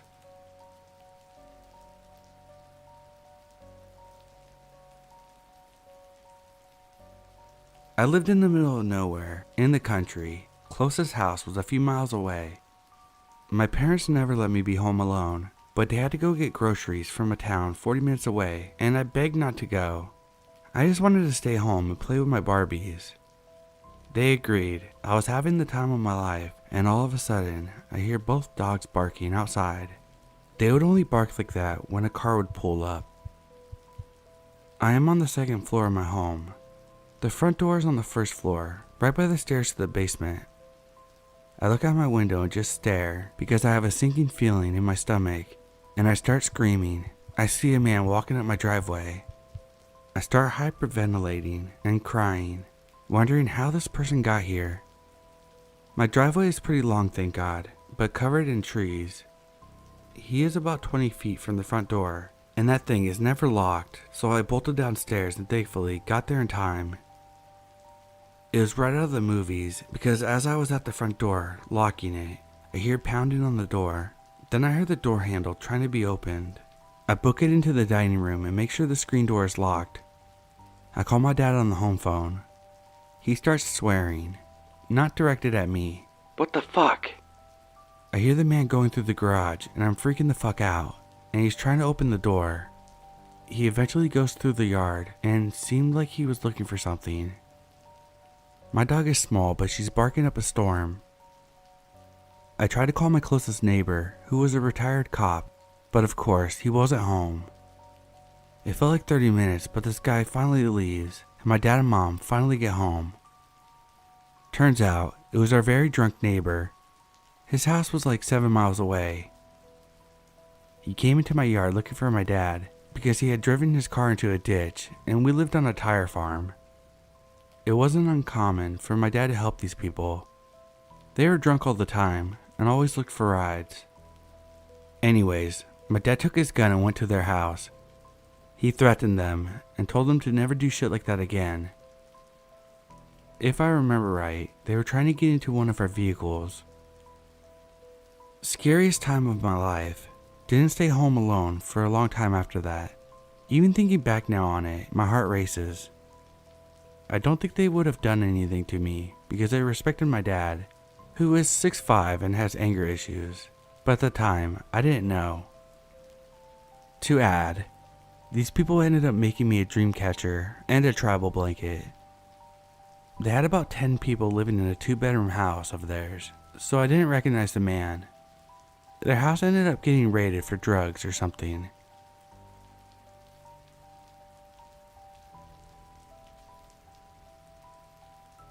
I'm a 22-year-old female. I live in a brand new apartment complex on the nice side of town. My city is pretty safe in general. This is the first time I've ever lived alone, so even though it's a safe area, I took some precautions, which included installing a Ring video doorbell. I've honestly never needed it in the 6 months I've lived here, as no unexpected visitors have come by. Until last night, I was sitting home alone with my dog, working on some homework. It was nearly 8 p.m. and started to get dark. At night, I have my Ring set up to alert me when any person is detected outside my door. I received a notification of motion at my door, but I didn't think much of it. At 8 p.m., people are still walking down the halls, upstairs, etc. About 30 seconds later, I received several loud knocks on my door, and my Ring is pushed rapidly 3 times. At this point, I'm spooked, and my dog is going nuts. I opened up the app to see 2 men standing outside my door. I debated internally on if I should open the door or not, but then I decided since it wasn't quite dark yet, and my neighbors were home, that it would be safe to do so. I slowly opened my door, just enough to put my head out. The man nearest to me says that they're with the wreath committee and complimented my wreath. He then went on to say that he was with the internet company and that he and his partner were here to offer me a deal. Now, my apartments have a very strict no tolerance policy for solicitation of any kind. We are told to immediately report that kind of activity. There are even signs posted all around stating that solicitation is prohibited by law here. I told the men that I was happy with my current service and was not interested in switching. The man who spoke first continued to speak about the great deal that they were offering. I continued to decline. He kept saying that he lived real close to here and that he would be happy to personally set up the service. He even offered to come inside and help me get started immediately. I declined his offer once more, and he reiterated that if I changed my mind to give him a call because he could be here in 5 minutes to help me out. He handed me a business card, and I tried to end the conversation again. He then tells me that he can't just walk away knowing I could get such a great deal, and I'm saying no to it. At this point, my instincts are telling me something's off. I decided to take a more aggressive approach and asked him if he was aware that my apartments have a strict no solicitation policy. He said he was aware, but that he cleared it with management. My apartment has a very small management team, and I know every single one of them. I asked him who he cleared it with. He said that he cleared it with the guys on the golf cart, Mike and Will, and that Mike was a great guy. Now, I knew it was all a lie. Our management team is only women here, and there's nobody named Mike or Will. In fact, only one man works here, and his name is Joe. I say, thanks, but I'm not interested, and I close the door and lock it loudly. I took a closer look at the business card he handed me. It had a logo and the name that he gave me, but the email was not a company email. It was a Yahoo account. The phone number also didn't appear when I searched it up for the company. I decided to post my encounter in the residents only Facebook page. A few other women commented that they had similar interactions tonight, but that they were given different names. The strange thing was, none of the men or couples were approached. It was only women they spoke with. It was only women that they spoke to. They talked to my upstairs neighbor and my neighbor across the hall, both girls, and didn't speak to either of the men who live on the same floor as me. Everyone was given different names, and everyone was offered vastly different deals. 2 women were told that they didn't have business cards to hand out. I thought it was worth Googling the guy's name to see if anything popped up. Sure enough, the second result was a report on the offender registry. Turns out, the man I spoke with at my door has 5 felonies and has served several years in jail for various charges: trafficking a controlled substance, theft by deception, and possession of stolen property. I knew it was him because there was a photo attached to the report. He's currently on parole until November. I'm not sure if I'm overthinking the situation because this is my first time experiencing something like this, but I know it didn't feel right. Maybe I'm just being dramatic or paranoid, but the entire thing feels more than a little bit off. I'm not sure if they were just scammers, if they were stalking places to rob, or worse. I reported this to the property manager who is investigating it today, but I am just a bit uneasy about the whole thing. If they return, I'll be calling the police for sure. As of the time I'm writing this, nothing else suspicious has happened, and I'm safe at the moment. I'll continue to stay vigilant. Be safe out there, guys.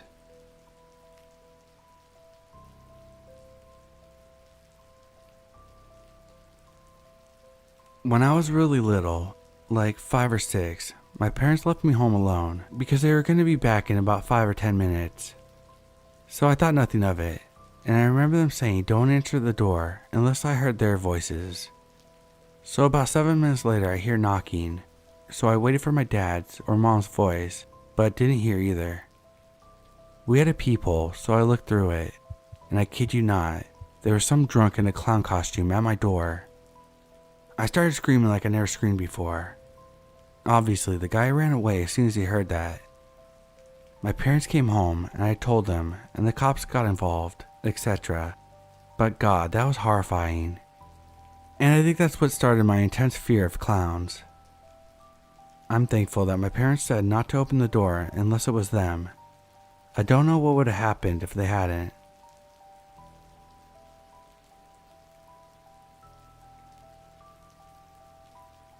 This happened years ago when I was a college student. I lived in an old house with 10 other girls, 6 bedrooms, 3 fridges. It was actually a nice place to live. All of my roommates went home after the spring semester, so I was alone for a couple weeks as I was working instead of going home for the summer.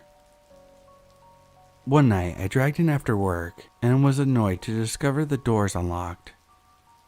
The landlord had let the carpet cleaners in that day, and I knew that they were coming, but no one locked up.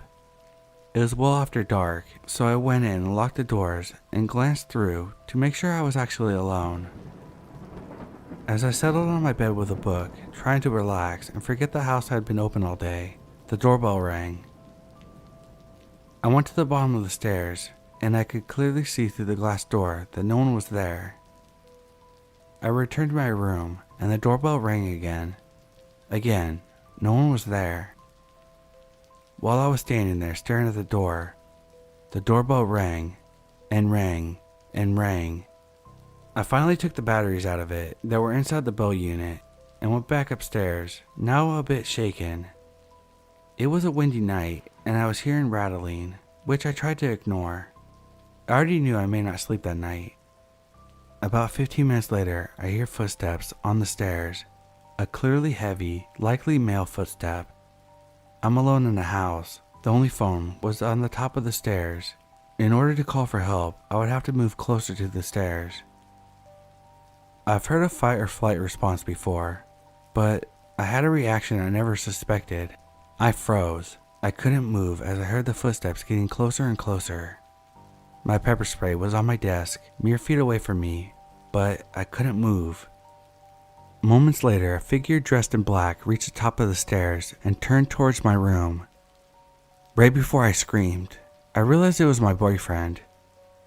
He didn't think he would scare me, he just was having fun. Our doorbell was a remote, so he took it and was hiding in the bushes. Then he came through the downstairs room, where the window had been left open in the hot summer, and the screen was easily taken off. That was the last time any of the downstairs windows were left open or unlocked. Pepper spray and a knife made their way close to my bedside. I got him back in a rather immature way. I told his mom what he had done. For the record, that relationship didn't last much longer.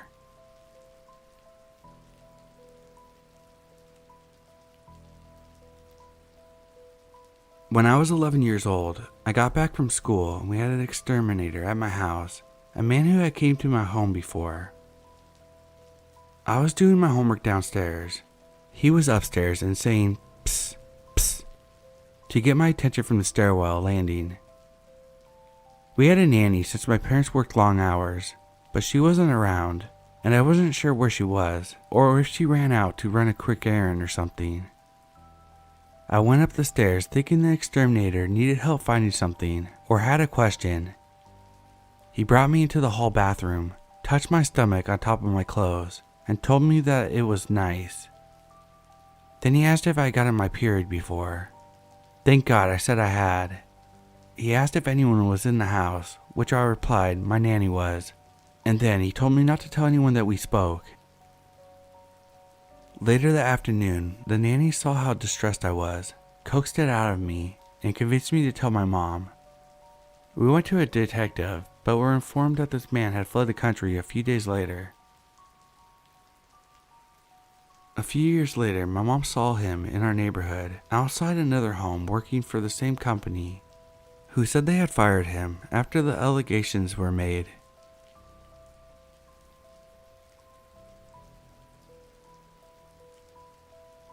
This happened when I was 12 or 13 years old.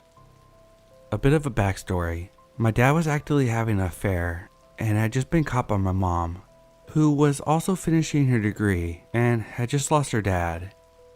The stress was just too much for her and she just snapped, for lack of better terms. She was diagnosed with PTSD at the time, and later, bipolar disorder. She has been treated with medicine and the occasional inpatient stays at behavioral hospitals ever since. At the time, she made an alias account to use the internet and used the name Lori, which was a twist on her middle name. I'd usually check the mail from my parents and noticed that she would occasionally get mail and packages to her pseudonym and also to her real name.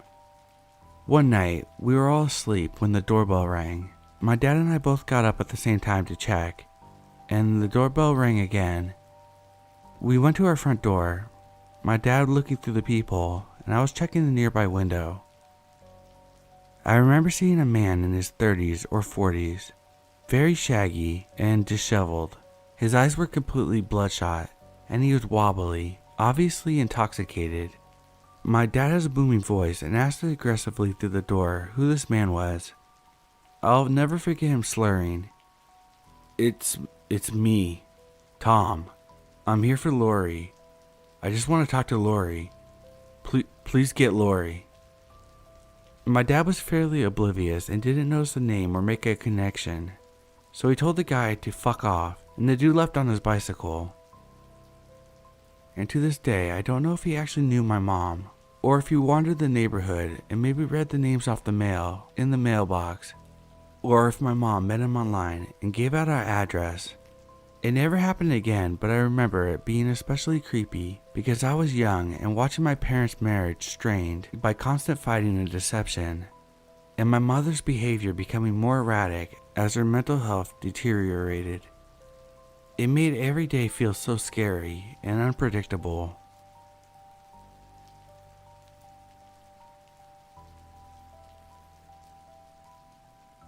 So this happened to me when I was 11 years old. I was a shy kid, so I didn't usually play outside with the other kids in my small neighborhood. One day, a girl showed up at my house and asked to play with me. I instantly said no due to my shyness. My mom kept insisting on me to play with her, so she let her in. I remember sitting in my living room with my head in my shirt because I didn't want to play with her. Strangely enough, she didn't leave until another good 45 minutes had passed. It was quite strange because now I'm 21. I realized I'd never seen that girl around my neighborhood at all, and I knew those kids around my area pretty well since I lived on a dead-end street. I never saw that girl again. I still would think about it to this day, and out of all the kids around there, why did she pick me if she never saw me playing with any other kids?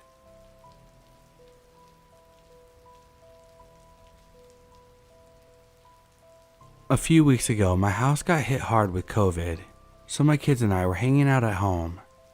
I had my front door opened because I was waiting on the schoolwork to be dropped off. I see a car pull up in my driveway. It was going very slow, and I went on the porch thinking it was their schoolwork. To my surprise, it was a man. I was expecting a woman, and he started with, "Hey, I have a pretty weird question." I said, "Okay, what's that?" He started telling me that his wife grew up here. I knew it was a lie. My house hasn't been here long enough for that. He continues with, "She wanted me to walk inside the house and look around." I said no. I told him that we actually have COVID at the moment. He kept on insisting. Then he said, "Okay, I lied. She didn't grow up here. She was assaulted in 2010 and wants to come and look around." Again, I told him no. We went back and forth for 3 or 4 minutes. He even offered to pay me. He eventually gave up and got in his car. I locked the door and looked out my window while he sat in his car. A tree was blocking the view for the most part, but I could see someone else in the car. Something about him wasn't right. The vibes he gave me sent chills down my body. He also told me that he'd be back. I have small cameras, and I called the police, but they couldn't locate him. I suffer from anxiety and have 3 small children. Since this happened, I haven't slept well. I'm so worried that he'll show back up during the night. I live in a safe area for the most part, but on a busy road. I don't believe he was telling the truth, and I do believe he'll be back.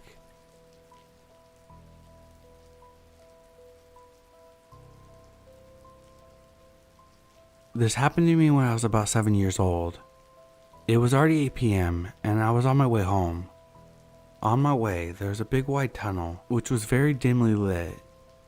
At the end of the tunnel stood a man in his 50s. He was about 6 feet tall and a bit smelly. His clothes were torn and very dirty. As soon as he saw me, he spoke to me. I can't remember exactly what he said to me, but the typical questions like, "What is your name? How old are you? What are you doing out so late?" and so on. Thinking back, I was not afraid. He seemed friendly to me. I didn't understand how dangerous this situation could be. It was dark and we were both alone. He walked me the rest of the way home and kept asking questions. When we reached my house, my father opened the door for me. The stranger explained that he wanted to accompany me because it was very dangerous for me to be out so late. My father was a bit disturbed and told him to fuck off immediately, otherwise he would call the police. The stranger looked at me, smiled, and left without saying another word. My father locked the door and I never saw the stranger again. This encounter is not too scary, but I'm glad the stranger had no bad intentions. He had every opportunity to kidnap me, or worse. I was naive and it could have got me killed.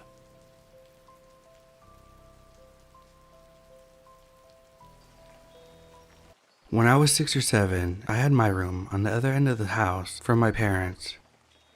I was a very anxious child with an active imagination. We lived in an old family farmhouse a couple miles outside of the town my father grew up in. His family lived near us, all within a couple miles. My aunt had lived in the farmhouse before we did, before I was born, but moved out after she and her husband divorced. One night, I woke up and saw a man standing in the corner of my room. I ran to my mom and dad's room screaming. My parents rushed in and, seeing nothing, assumed I had a bad dream. I got to sleep with them for the rest of the night. The next night, I woke up and saw the man stand outside my window. Again, I ran to my parents, and again, they saw nothing. This occurred for about 2 weeks, every single night. Sometimes the man would be in my room, sometimes he'd be right outside, and my parents never believed he was real, until one night when I woke up to the man standing above me. He was blocking my path to get out of my room, to even get off my bed. I was terrified, and we stared at each other for a long time in silence before he walked out of my room, straight out my bedroom door. I finally gained enough courage to race out of my room and wake my parents. By this point, they were tired of the sleepless nights caused by my overactive imagination. I think my dad walked into my room to comfort me, saying, "No one is in your room, honey. it was just a dream. Except it wasn't. The large muddy prints that stained the wooden floor were proof of the man. Eventually, my dad found out that my aunt's ex-husband had been released from the psychiatric hospital where he was being treated and returned home. He still had the key to the laundry. My aunt failed to tell us that she didn't change the locks. My aunt's ex-husband suffered from PTSD from being a prisoner of war while in Vietnam. He basically self-medicated and fried his brain. Though we never know for sure why he did it, he was found deceased soon after in a riverbed. I don't think he meant me harm.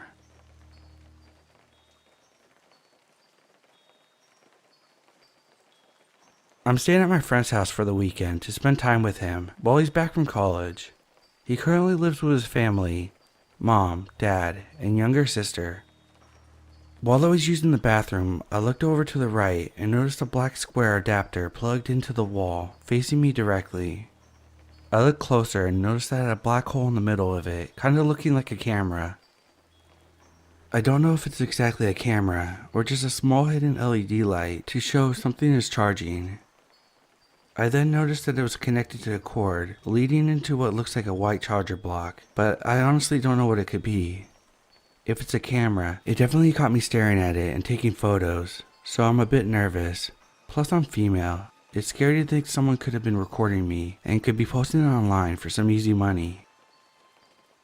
I know he's not the type of person to stalk on somebody, but he hasn't been home for that long, so I think it might be his father's. I want to bring it up and ask about it, but I want to be sure that I'm not overreacting.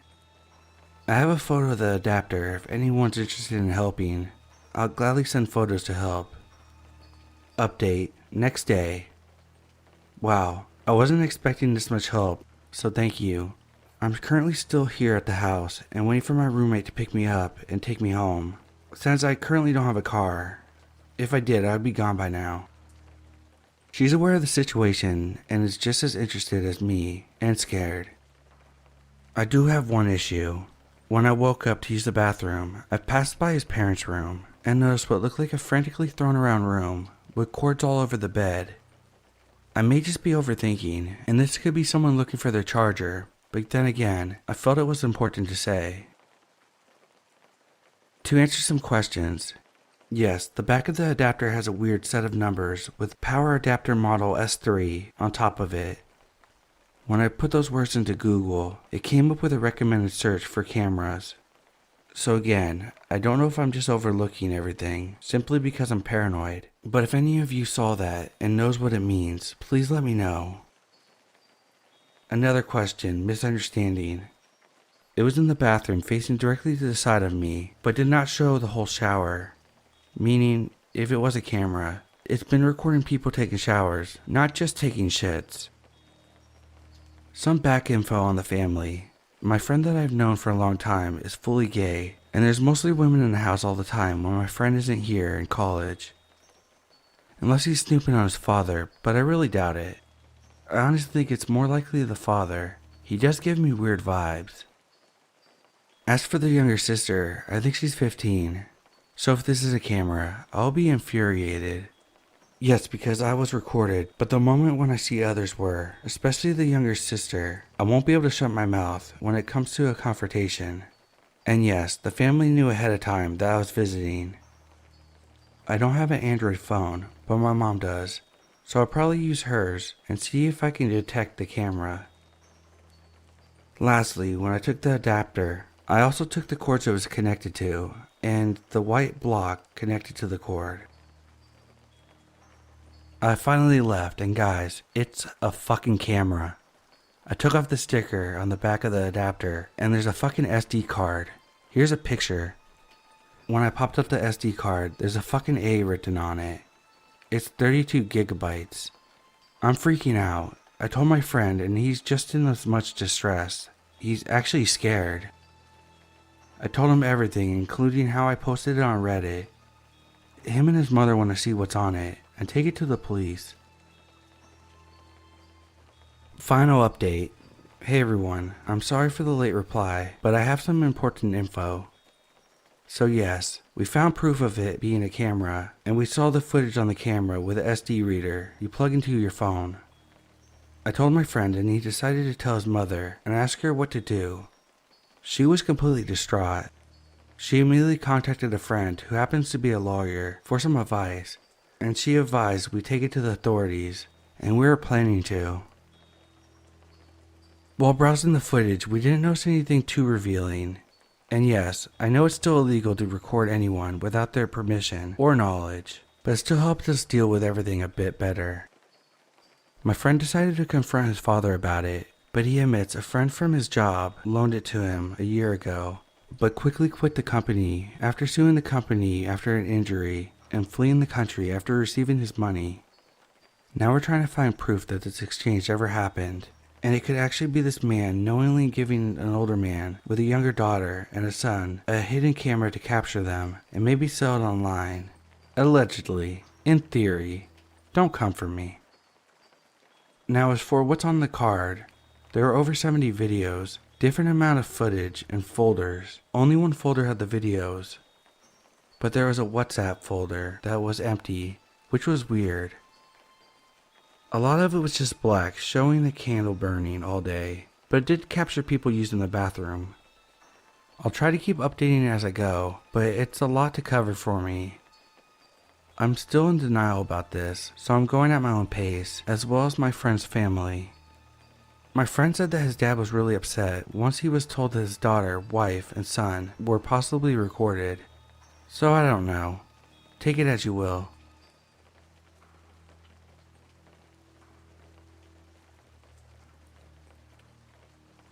Okay, so around 9 or 10 years ago, I was living with my mom, dad, and older sister in an oldish house in a very small village.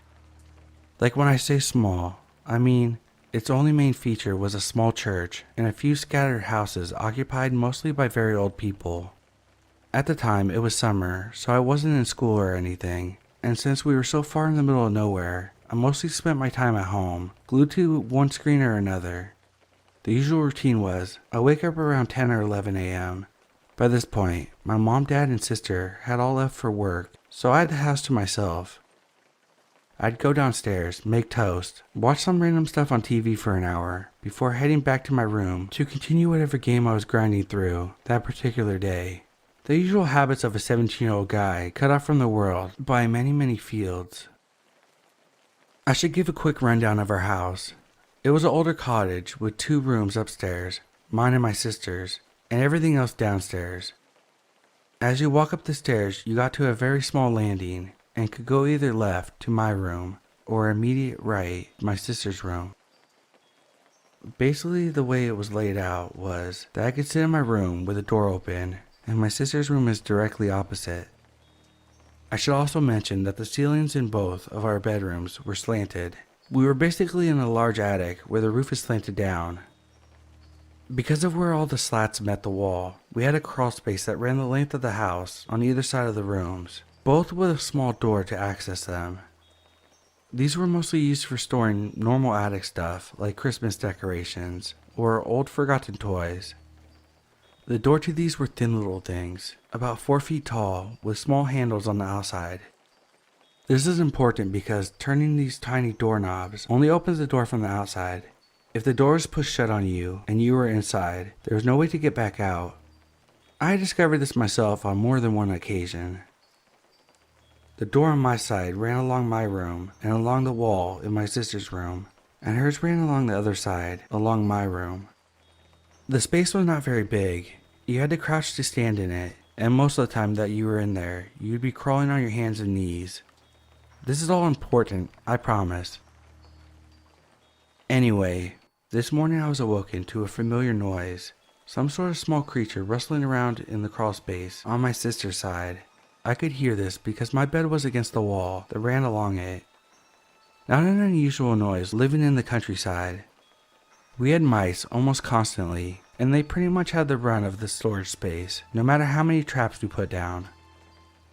I thought nothing of it and got up and went off to begin my morning ritual of toast and television. The first odd thing I noticed while watching TV was I could hear movement from upstairs.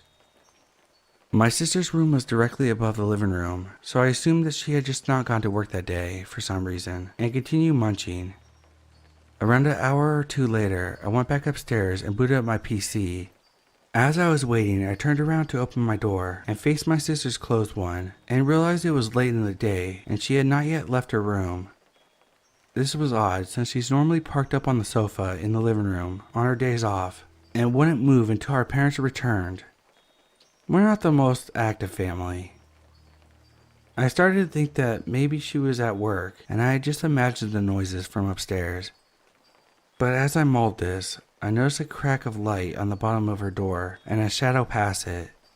Okay, so there's definitely someone in there. It must be her, right? I once again pushed it out of my mind and went back to my PC. More time passed and the thought came back to me. Why would she be at home, but not leave? She only had a small TV in her room and no books, so what had she been doing in there all day? I glanced around again and saw a shadow under the door. She was still moving around in there, so what was up? I finally decided to knock on her door. I knocked a few times and said her name. No answer. Weird, but maybe she had her headphones on or something. I knocked a bit harder again and said her name again, but louder. No answer. Alright, I thought, fuck this, I'm just gonna go in. So I cracked the door open and peered around. I found an empty room. No one was inside at all. Feeling slightly confused but better that it was just my imagination, I stepped in properly and looked around. I then saw something that made me full of panic. Near the bottom of the door leading into the crawl space, there was a small hole that a mice had made to get in and out at the bottom. Really small, but just big enough to fit half your hand through. There, coming through the hole were 4 fingers, holding the door shut from the inside. At first I thought, no, it can't be fingers, don't be stupid, until I watched them slowly creep back through the hole, into the crawl space. I lost my shit, very quietly though, I might add. I backed out of the room, shutting the door behind me, and ran to my room. Being a stupid teenager, I grabbed what might be the most imposing weapon I could find, a fake Winchester rifle cap gun I got from Disneyland a few years prior. I figured that if whoever was hiding in the bedroom didn't believe that it was a real firearm, I could at least hit them with it. I ran downstairs to where my dogs were, on the far side of the house, and called my mom, who worked about 5 minutes away. She told me to stay put, and that her and her manager were on the way. By this time, I made a small upgrade from my fake plastic rifle to my dad's golf clubs. I felt much better with that. Finally, my mom and her boss, John, turn up, and I tell them everything leading up to this point. They say okay, and we set off upstairs to investigate, me rather unheroically bringing up the rear with my golf club. We get into my sister's room, and I point at the door. I'll never know if my mom's just hard as nails, or massively stupid, but while John and I watch, she marches over to the door, yanks it open, and sticks her head in. A moment passes while she looks left and right, and John and I are preparing to yank her back from the clutches of a psycho, hobo murderer hiding in there, before she shouts, "Chris, what the fuck are you doing in there? Get out!" Small amount of backstory. Chris was my sister's boyfriend. Unbeknownst to me, the night before, my dad had asked Chris to leave, as he had stayed with us for around 5 days at this point. He said yep, that's cool, and as far as my mom and dad knew, he had headed home. What really happened was, instead of him leaving, him and my sister planned to make it seem like he left, then he could stay another night. He then would wake up before my mom shouted to my sister to wake up for work, like she did every morning, and would hide in the crawl space and sleep there until everyone left for the day. There was one small hitch in the plan that they did not think of. You guessed it, me. They had forgotten I was home and conveniently sat directly opposite to the exit, and he was trapped. When I knocked, he hid himself behind the door and held it shut to prevent it from being locked. Anyway, my mom swiftly told him to get the fuck out and not to come back. Sadly, this was not the last time we saw the guy. As it turned out, he stole quite a bit of money from my sister's room while he had been hiding out in there. My sister makes terrible decisions. He got her pregnant and proceeded to smash the windows, trying to get her and the baby around a year later. For a while, we lived in the same city, and when I went off to uni, he was spending time in a prison there for stabbing someone in a completely different town. Super guy. Oh, a small topper to all of this. As I mentioned earlier, the only rooms upstairs were mine and my sister's bedrooms. He had been in there for close to 14 hours with no access to the toilet. But no worry for this guy because he had lots of empty bottles to piss in, which he kindly left behind for us to clean up. And finally, around a year later, when my mom was getting out the Christmas decorations, which were far back in the storage space, she found a small bag filled with feces. I should mention, where she found it is exactly next to my bed and on the other side of the wall. Was it the rustling that woke me up that day? It was him, hiding his shit amongst the tinsel and tree. So, sister's baby daddy, who hid in her crawl space and used it as a private bathroom. Let's not meet, yeah?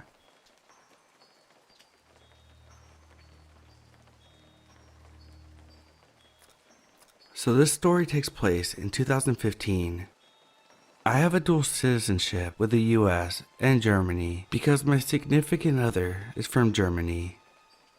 We have a house in both countries, but mostly use the house in Germany as a vacation home, and sometimes for the holidays. But anyway, so this started in October. We had came for Oktoberfest, and the door was unlocked when we got there, so we called the police, and they cleared the house, and later we were shown pictures of what happened inside. A body pillow was on the bed, under the blanket, and was stabbed over 10 times. The pictures on the wall were all broken, with the pictures inside all ripped up. The person also stole the microwave, of all things. It was super creepy, and we sold the house and moved to a newer house with a bunch of cameras.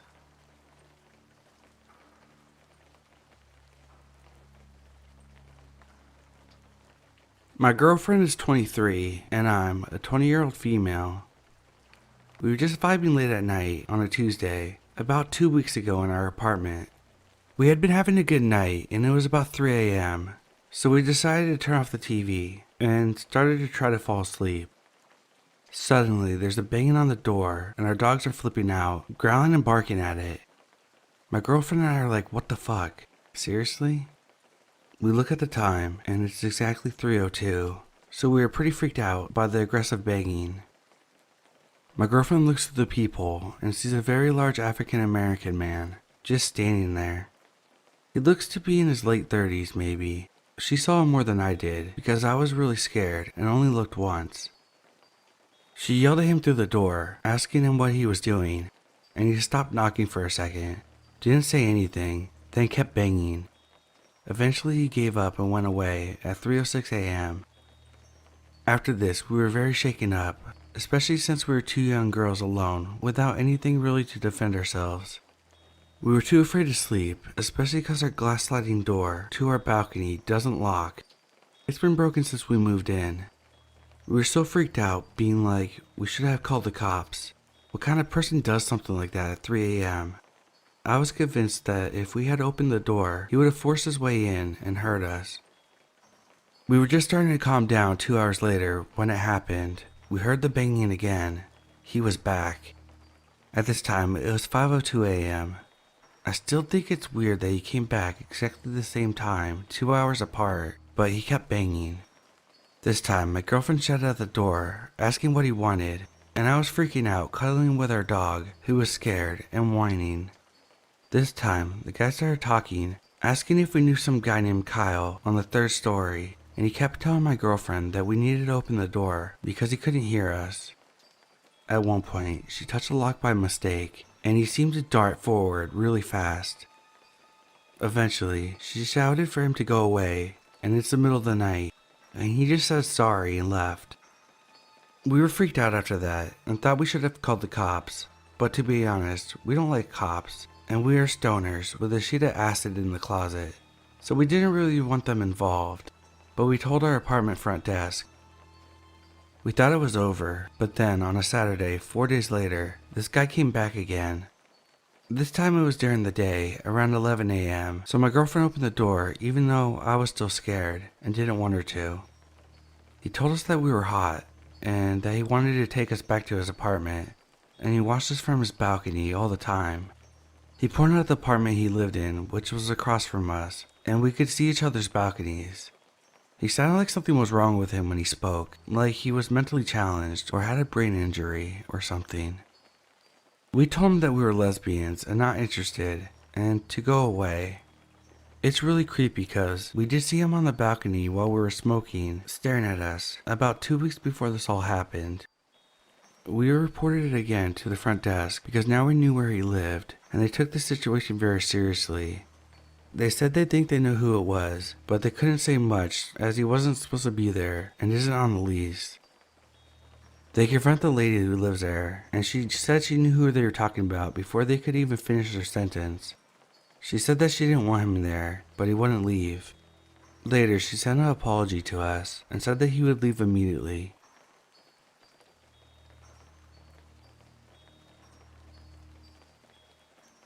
A week ago, I was finishing late at my work. I leave my office around 9 p.m. and arrived at my home at 10 p.m. I live in a building with particular people, deterioration, violence, and some others. So while I'm in my building yard, my eyes were caught by some unusual thing. I lifted my head to the sky and saw a man on the roof. The night did not allow me to see him in details, but he was there, standing up on the edge of the roof, looking at me. He was very tall and thin, and stared at me non-stop while I was walking up to my building door. So at first I was afraid of him, staring at me motionless, but now I'm afraid because I live on the last floor. I hear strange noises during the day, like a jump, drag, or step at any time during the day or night. I've heard these noises before and thought I was imagining it coming from the roof. Now I have the evidence that it's not my imagination. My boyfriend and I wanted to leave this building for years, but our means do not allow it. Today I've never been so scared of someone in my life, but I don't know what to do.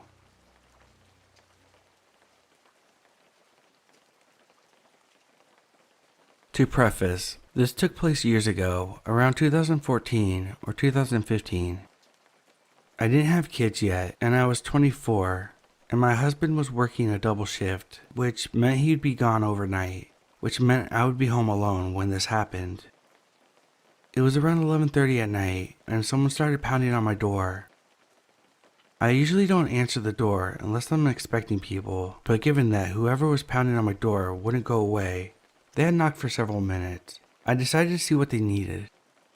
I live in quite a large apartment complex, and it wasn't uncommon on a summer night for my neighbors to have guests over. Lots of college kids and lots of parties. So I figured maybe someone got lost or something and knocked on my door, mistaking it for someone else's. I opened the door a crack to a middle-aged man who looked disheveled and was clearly very intoxicated. "Is Rick here?" "I'm sorry, nobody by that name lives here." "Richard, is he there?" "I'm sorry, he's not." This is where I tried to shut the door, but the man stopped me. "I know he is." He began looking past me into the apartment and started screaming, Rick, come out here, you fucking coward." "Sir, I'm sorry, there's no Rick here. You need to leave." "Send Rick out here and I will." "I don't know anyone named Rick. Please leave." He stood there for a moment and seemed to be thinking, or in some sort of a drunken stupor. At which point, two of my neighbors who my husband dubbed as the neighbor dudes. Imagine the show Workaholics. These dudes really reminded me of them. They stuck their heads out the door to see what was going on. "Hey man, is everything alright out there?" "Is Rick there?" "Who's that?" "My brother. I'm looking for him. He lives here and I need a place to crash." "Well, if Rick lives here, he's not with her and he's not with us. You have the wrong apartments, bro." "Sorry about your brother. I have to go, but maybe you should try calling him." I then shut and locked my door. The neighbor dudes talked to this guy for a few minutes, and then he went away. After which, of course, the neighbor dude knocks on my door and asked if I was okay. I was, but kinda creeped out. They offered me some beer and asked if I would wanted to sleep on their couch. I took the beer, hung out at their place for a few hours, and then went home. The neighbor dudes insisted on walking me to my door, though it was only 4 or 5 feet away, but I'm glad they did.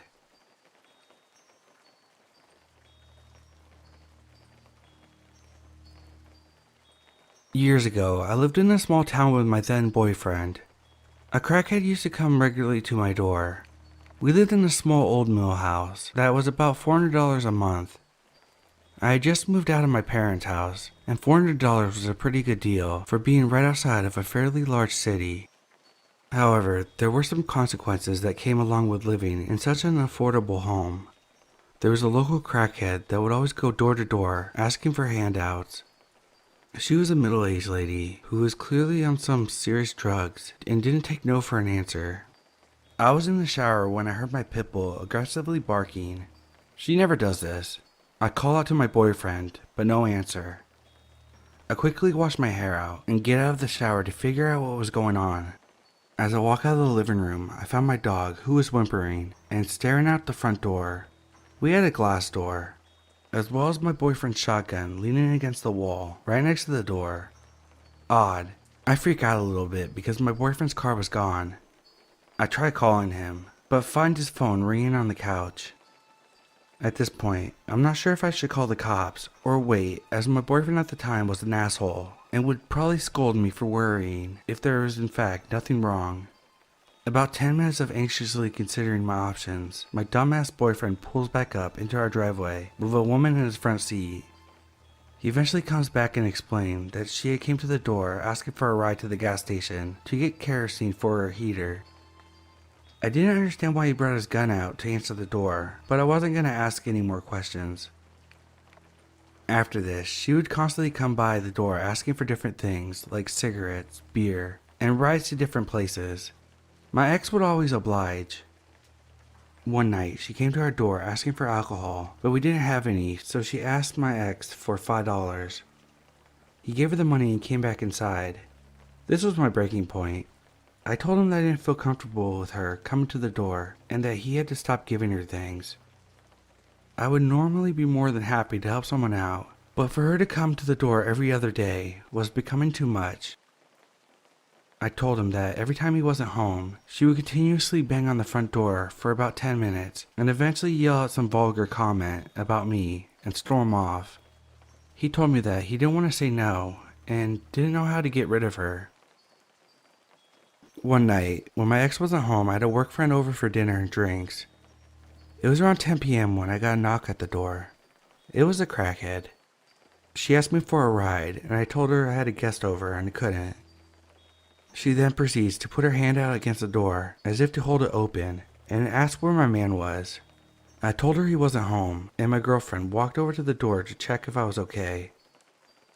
The crackhead told us that she needed to go to McDonald's because she was a diabetic, and her doctor said that she needed to be on a special diet of hamburgers. My friend, who was in the medical field, told her that that doesn't seem sound. Angrily, the crackhead replied with that they make her special hamburgers. Over it, I began to shut the door, but she pushed back. "Well, can I have a beer?" she asked. I shot her a dirty look for trying to fight back on me shutting the door. I told her no, and with my friend's help, we finally got the door shut. Just as she screamed, "What about a cigarette?" She sat outside the house yelling until she eventually walked away. I told my ex about the incident, and we finally agreed not to answer anymore.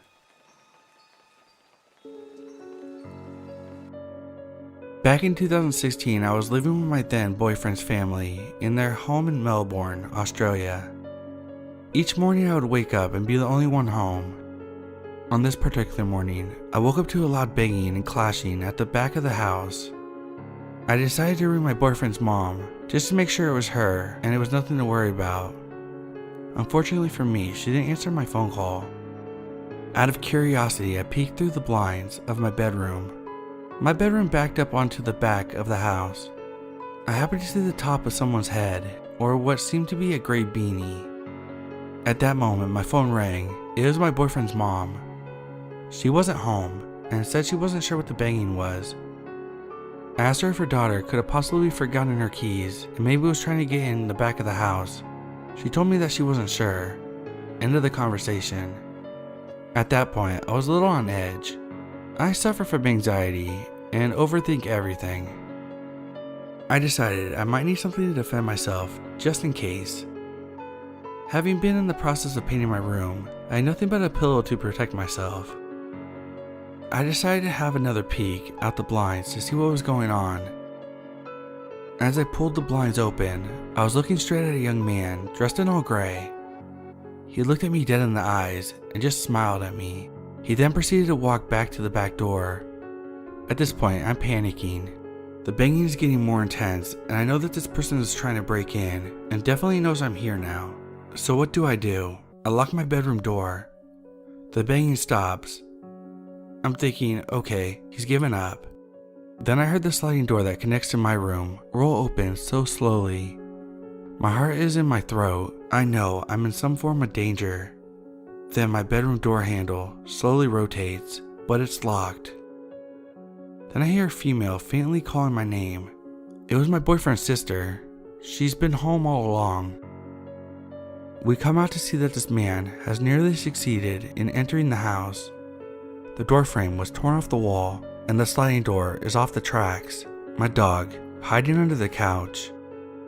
We call 000 and have 2 squad cars to the house within 3 minutes. Anyway, he's never caught. A couple weeks later, my number plates are stolen.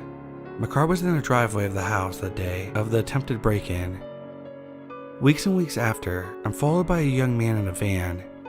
He follows me to the petrol station and makes a note of stopping his car and smiling at me. He stops his car in peak hour traffic to get a glimpse of me. He was hanging around the front of my house, neighbor's house, and street for the weeks following the incident. Everything was reported to the police, his registration, but the plates he had were fake. Nothing ever came from this. I moved, bought a new car, and haven't had an issue since. I now have a huge fear of being home alone in general.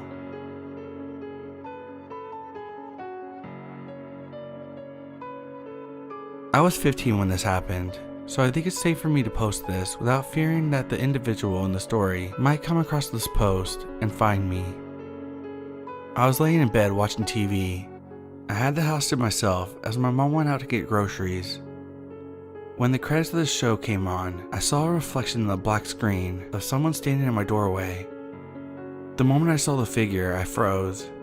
I was completely paralyzed with fear, to the point where my head started heating up. I felt like I was about to faint. Somehow, I racked up the nerve to turn my head to see if someone was actually there. To my relief, there was nobody. I guess I was just seeing things, or so I thought. I went back to watching TV when 10 minutes later I received a text from my neighbor letting me know that Charlie, my dog, was out on the street. My neighbor is really old and has poor eyesight, so I assumed that he was mistaking Charlie for another dog. I nonetheless looked around to confirm Charlie's absence. After calling his name and receiving no response, I stood up and headed downstairs towards the living room, as Charlie likes to rest there. On my way down, I noticed the front door open. I got chills. It was at this moment I realized the figure I had seen earlier wasn't just me seeing things. I immediately proceeded to walk out the door, but as I proceed, the sound of footsteps running down the stairs could be heard from my position. I bolted out of there as fast as I could and ran straight to my neighbor's house. I told him what just happened, to which he responded by calling the police. The police came to my house and inspected the place. They couldn't find anyone, except for a switchblade which the intruder must have dropped as he bolted out of the house upon hearing the sirens of the police cars about a mile away. If it wasn't for my neighbor's text, I'm sure I would have made the headlines.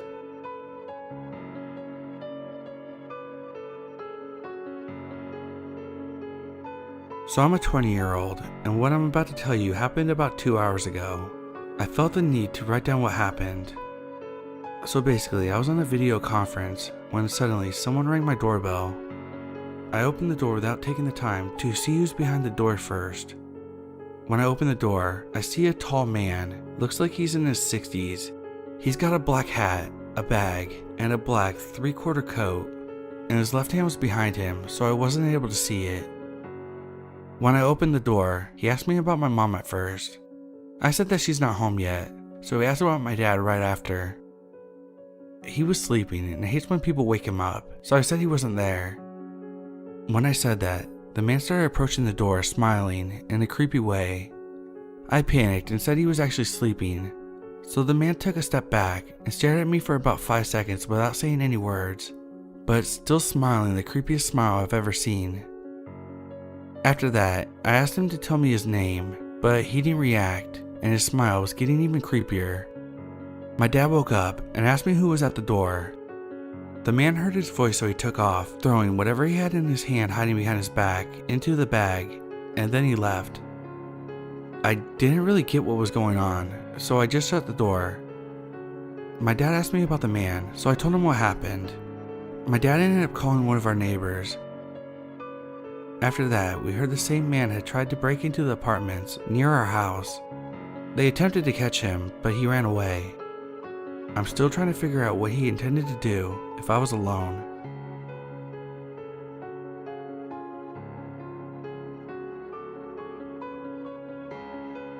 This happened when I was 5 years old.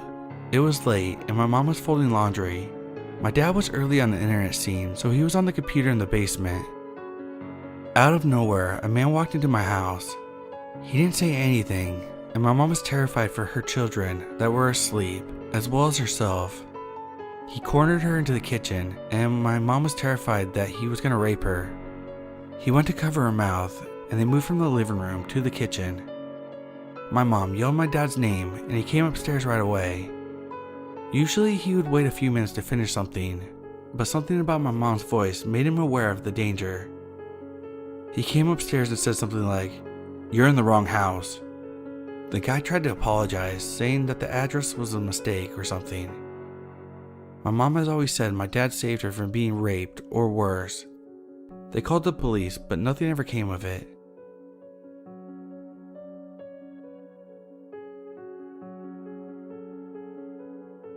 Right now, as of posting this, it's 7:04 in the morning, and I can't go back to sleep because of this. I'm a 14-year-old male. I woke up roughly around 6:30 a.m. and looked out my window. I see a guy, tall, skinny, dressed in all black, and he's in the neighbor behind me's backyard. He was just staring at the ground very shakily. I was also staring at him through the bedroom window. About 30 seconds after this encounter, he sees me out of my bedroom window and starts staring at me, and honestly at this point, I'm scared shitless. So I wake up my dog because the fence between the house behind me is a short chain link fence. I go downstairs to get my mom. We both look outside, but he's gone. This guy just vanished.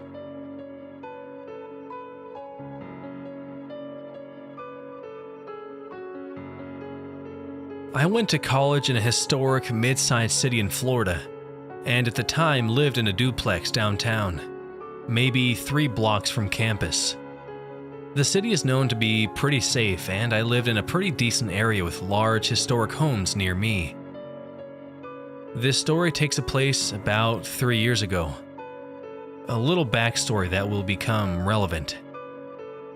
The duplex I lived in had a front door that locked, and then both the upstairs and downstairs units had their own locking door.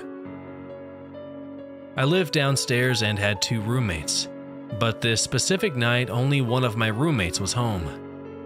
We knew the girls that lived upstairs, but only really spoke to them in passing.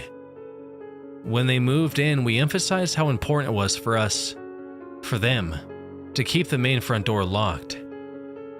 And they did a good job of doing so. So me and my roommate are in for the night, knowing the front door is locked, and smoke a few joints. At some point we hear a knock at the front door, and quickly realize the girls upstairs had ordered a pizza. Later on, it becomes evident that they never locked the front door after receiving their pizza. So we finally go to sleep in our own rooms, and since I had a queen bed, I would often sleep with my phone and laptop next to me in my bed. A couple hours after I fall asleep, I woke to a man standing over my bed. As soon as I realize I'm not dreaming, I notice that he is quickly moving my phone and computer off of my bed and moving my comforter, trying to get into my bed. I start to ask him who he is, what he's doing here, and just generally confused. As I was still slightly high from before I went to sleep, the only thing he said to me multiple times was that he was just trying to get in bed. At this point, I began to panic, as my mind obviously goes to the worst. I was hoping that maybe my roommate had invited some random Tinder guy over and that he had gone to the wrong room.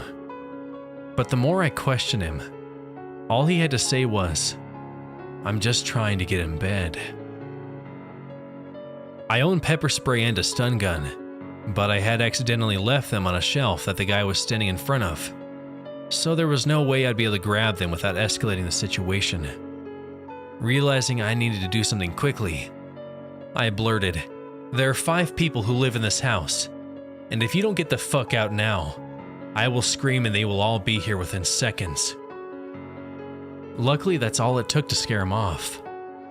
I don't know if that had brought something with him or if he had stolen something from me, but I saw him grab something in the dark and run out of my room. As soon as he left my room, I shut the door and locked it, and tried to find my phone. I couldn't find it anywhere, but then quickly realized that between my room and the front door is the room of my friend that was home. As scared as I was terrified that the guy had maybe gone into her room. So I grabbed my stun gun and a pocket knife, counted to 3 and ripped open my door. I ran into my roommate's room, but she was fast asleep, and there was no evidence of the guy. I told her what happened, and she asked me if I was sure I wasn't dreaming. I began to question myself until I walked out of her room and saw that our front door was wide open. I went to my room to search for my phone, and finally found it, hidden under a pile of clothes across the room from where I had left it. That sent a chill up my spine, as I immediately knew for a fact someone had been in my house and room while I was sleeping, and long enough to hide my phone, which only worsened my suspicions of his intentions. I ran back to my roommate's room, who at that point believed me, barricaded ourselves into the room, and called 911. Within minutes, there were police cars swarming our street and yard, and they yelled for us to quickly leave the residence and run towards them. At least a dozen police officers came running in and searched every inch of our apartment, and woke the girls upstairs, and searched their apartment to ensure the man had left. The officers then had me write a statement, and I gave them a description of the man. And to this day, I've never heard a single thing about the case. I feel incredibly lucky with the outcome of the situation, but the thought of his intentions terrifies me. And additionally, the fact that he was never caught scares me, as I would hate for anyone to have to go through the pure fear that I did. I will add, there is a chance that he was on drugs or mentally ill and had no bad intentions. However, because he was never caught, I will never know, and my mind will always assume the worst. To the man who now keeps me up at night, let's not meet.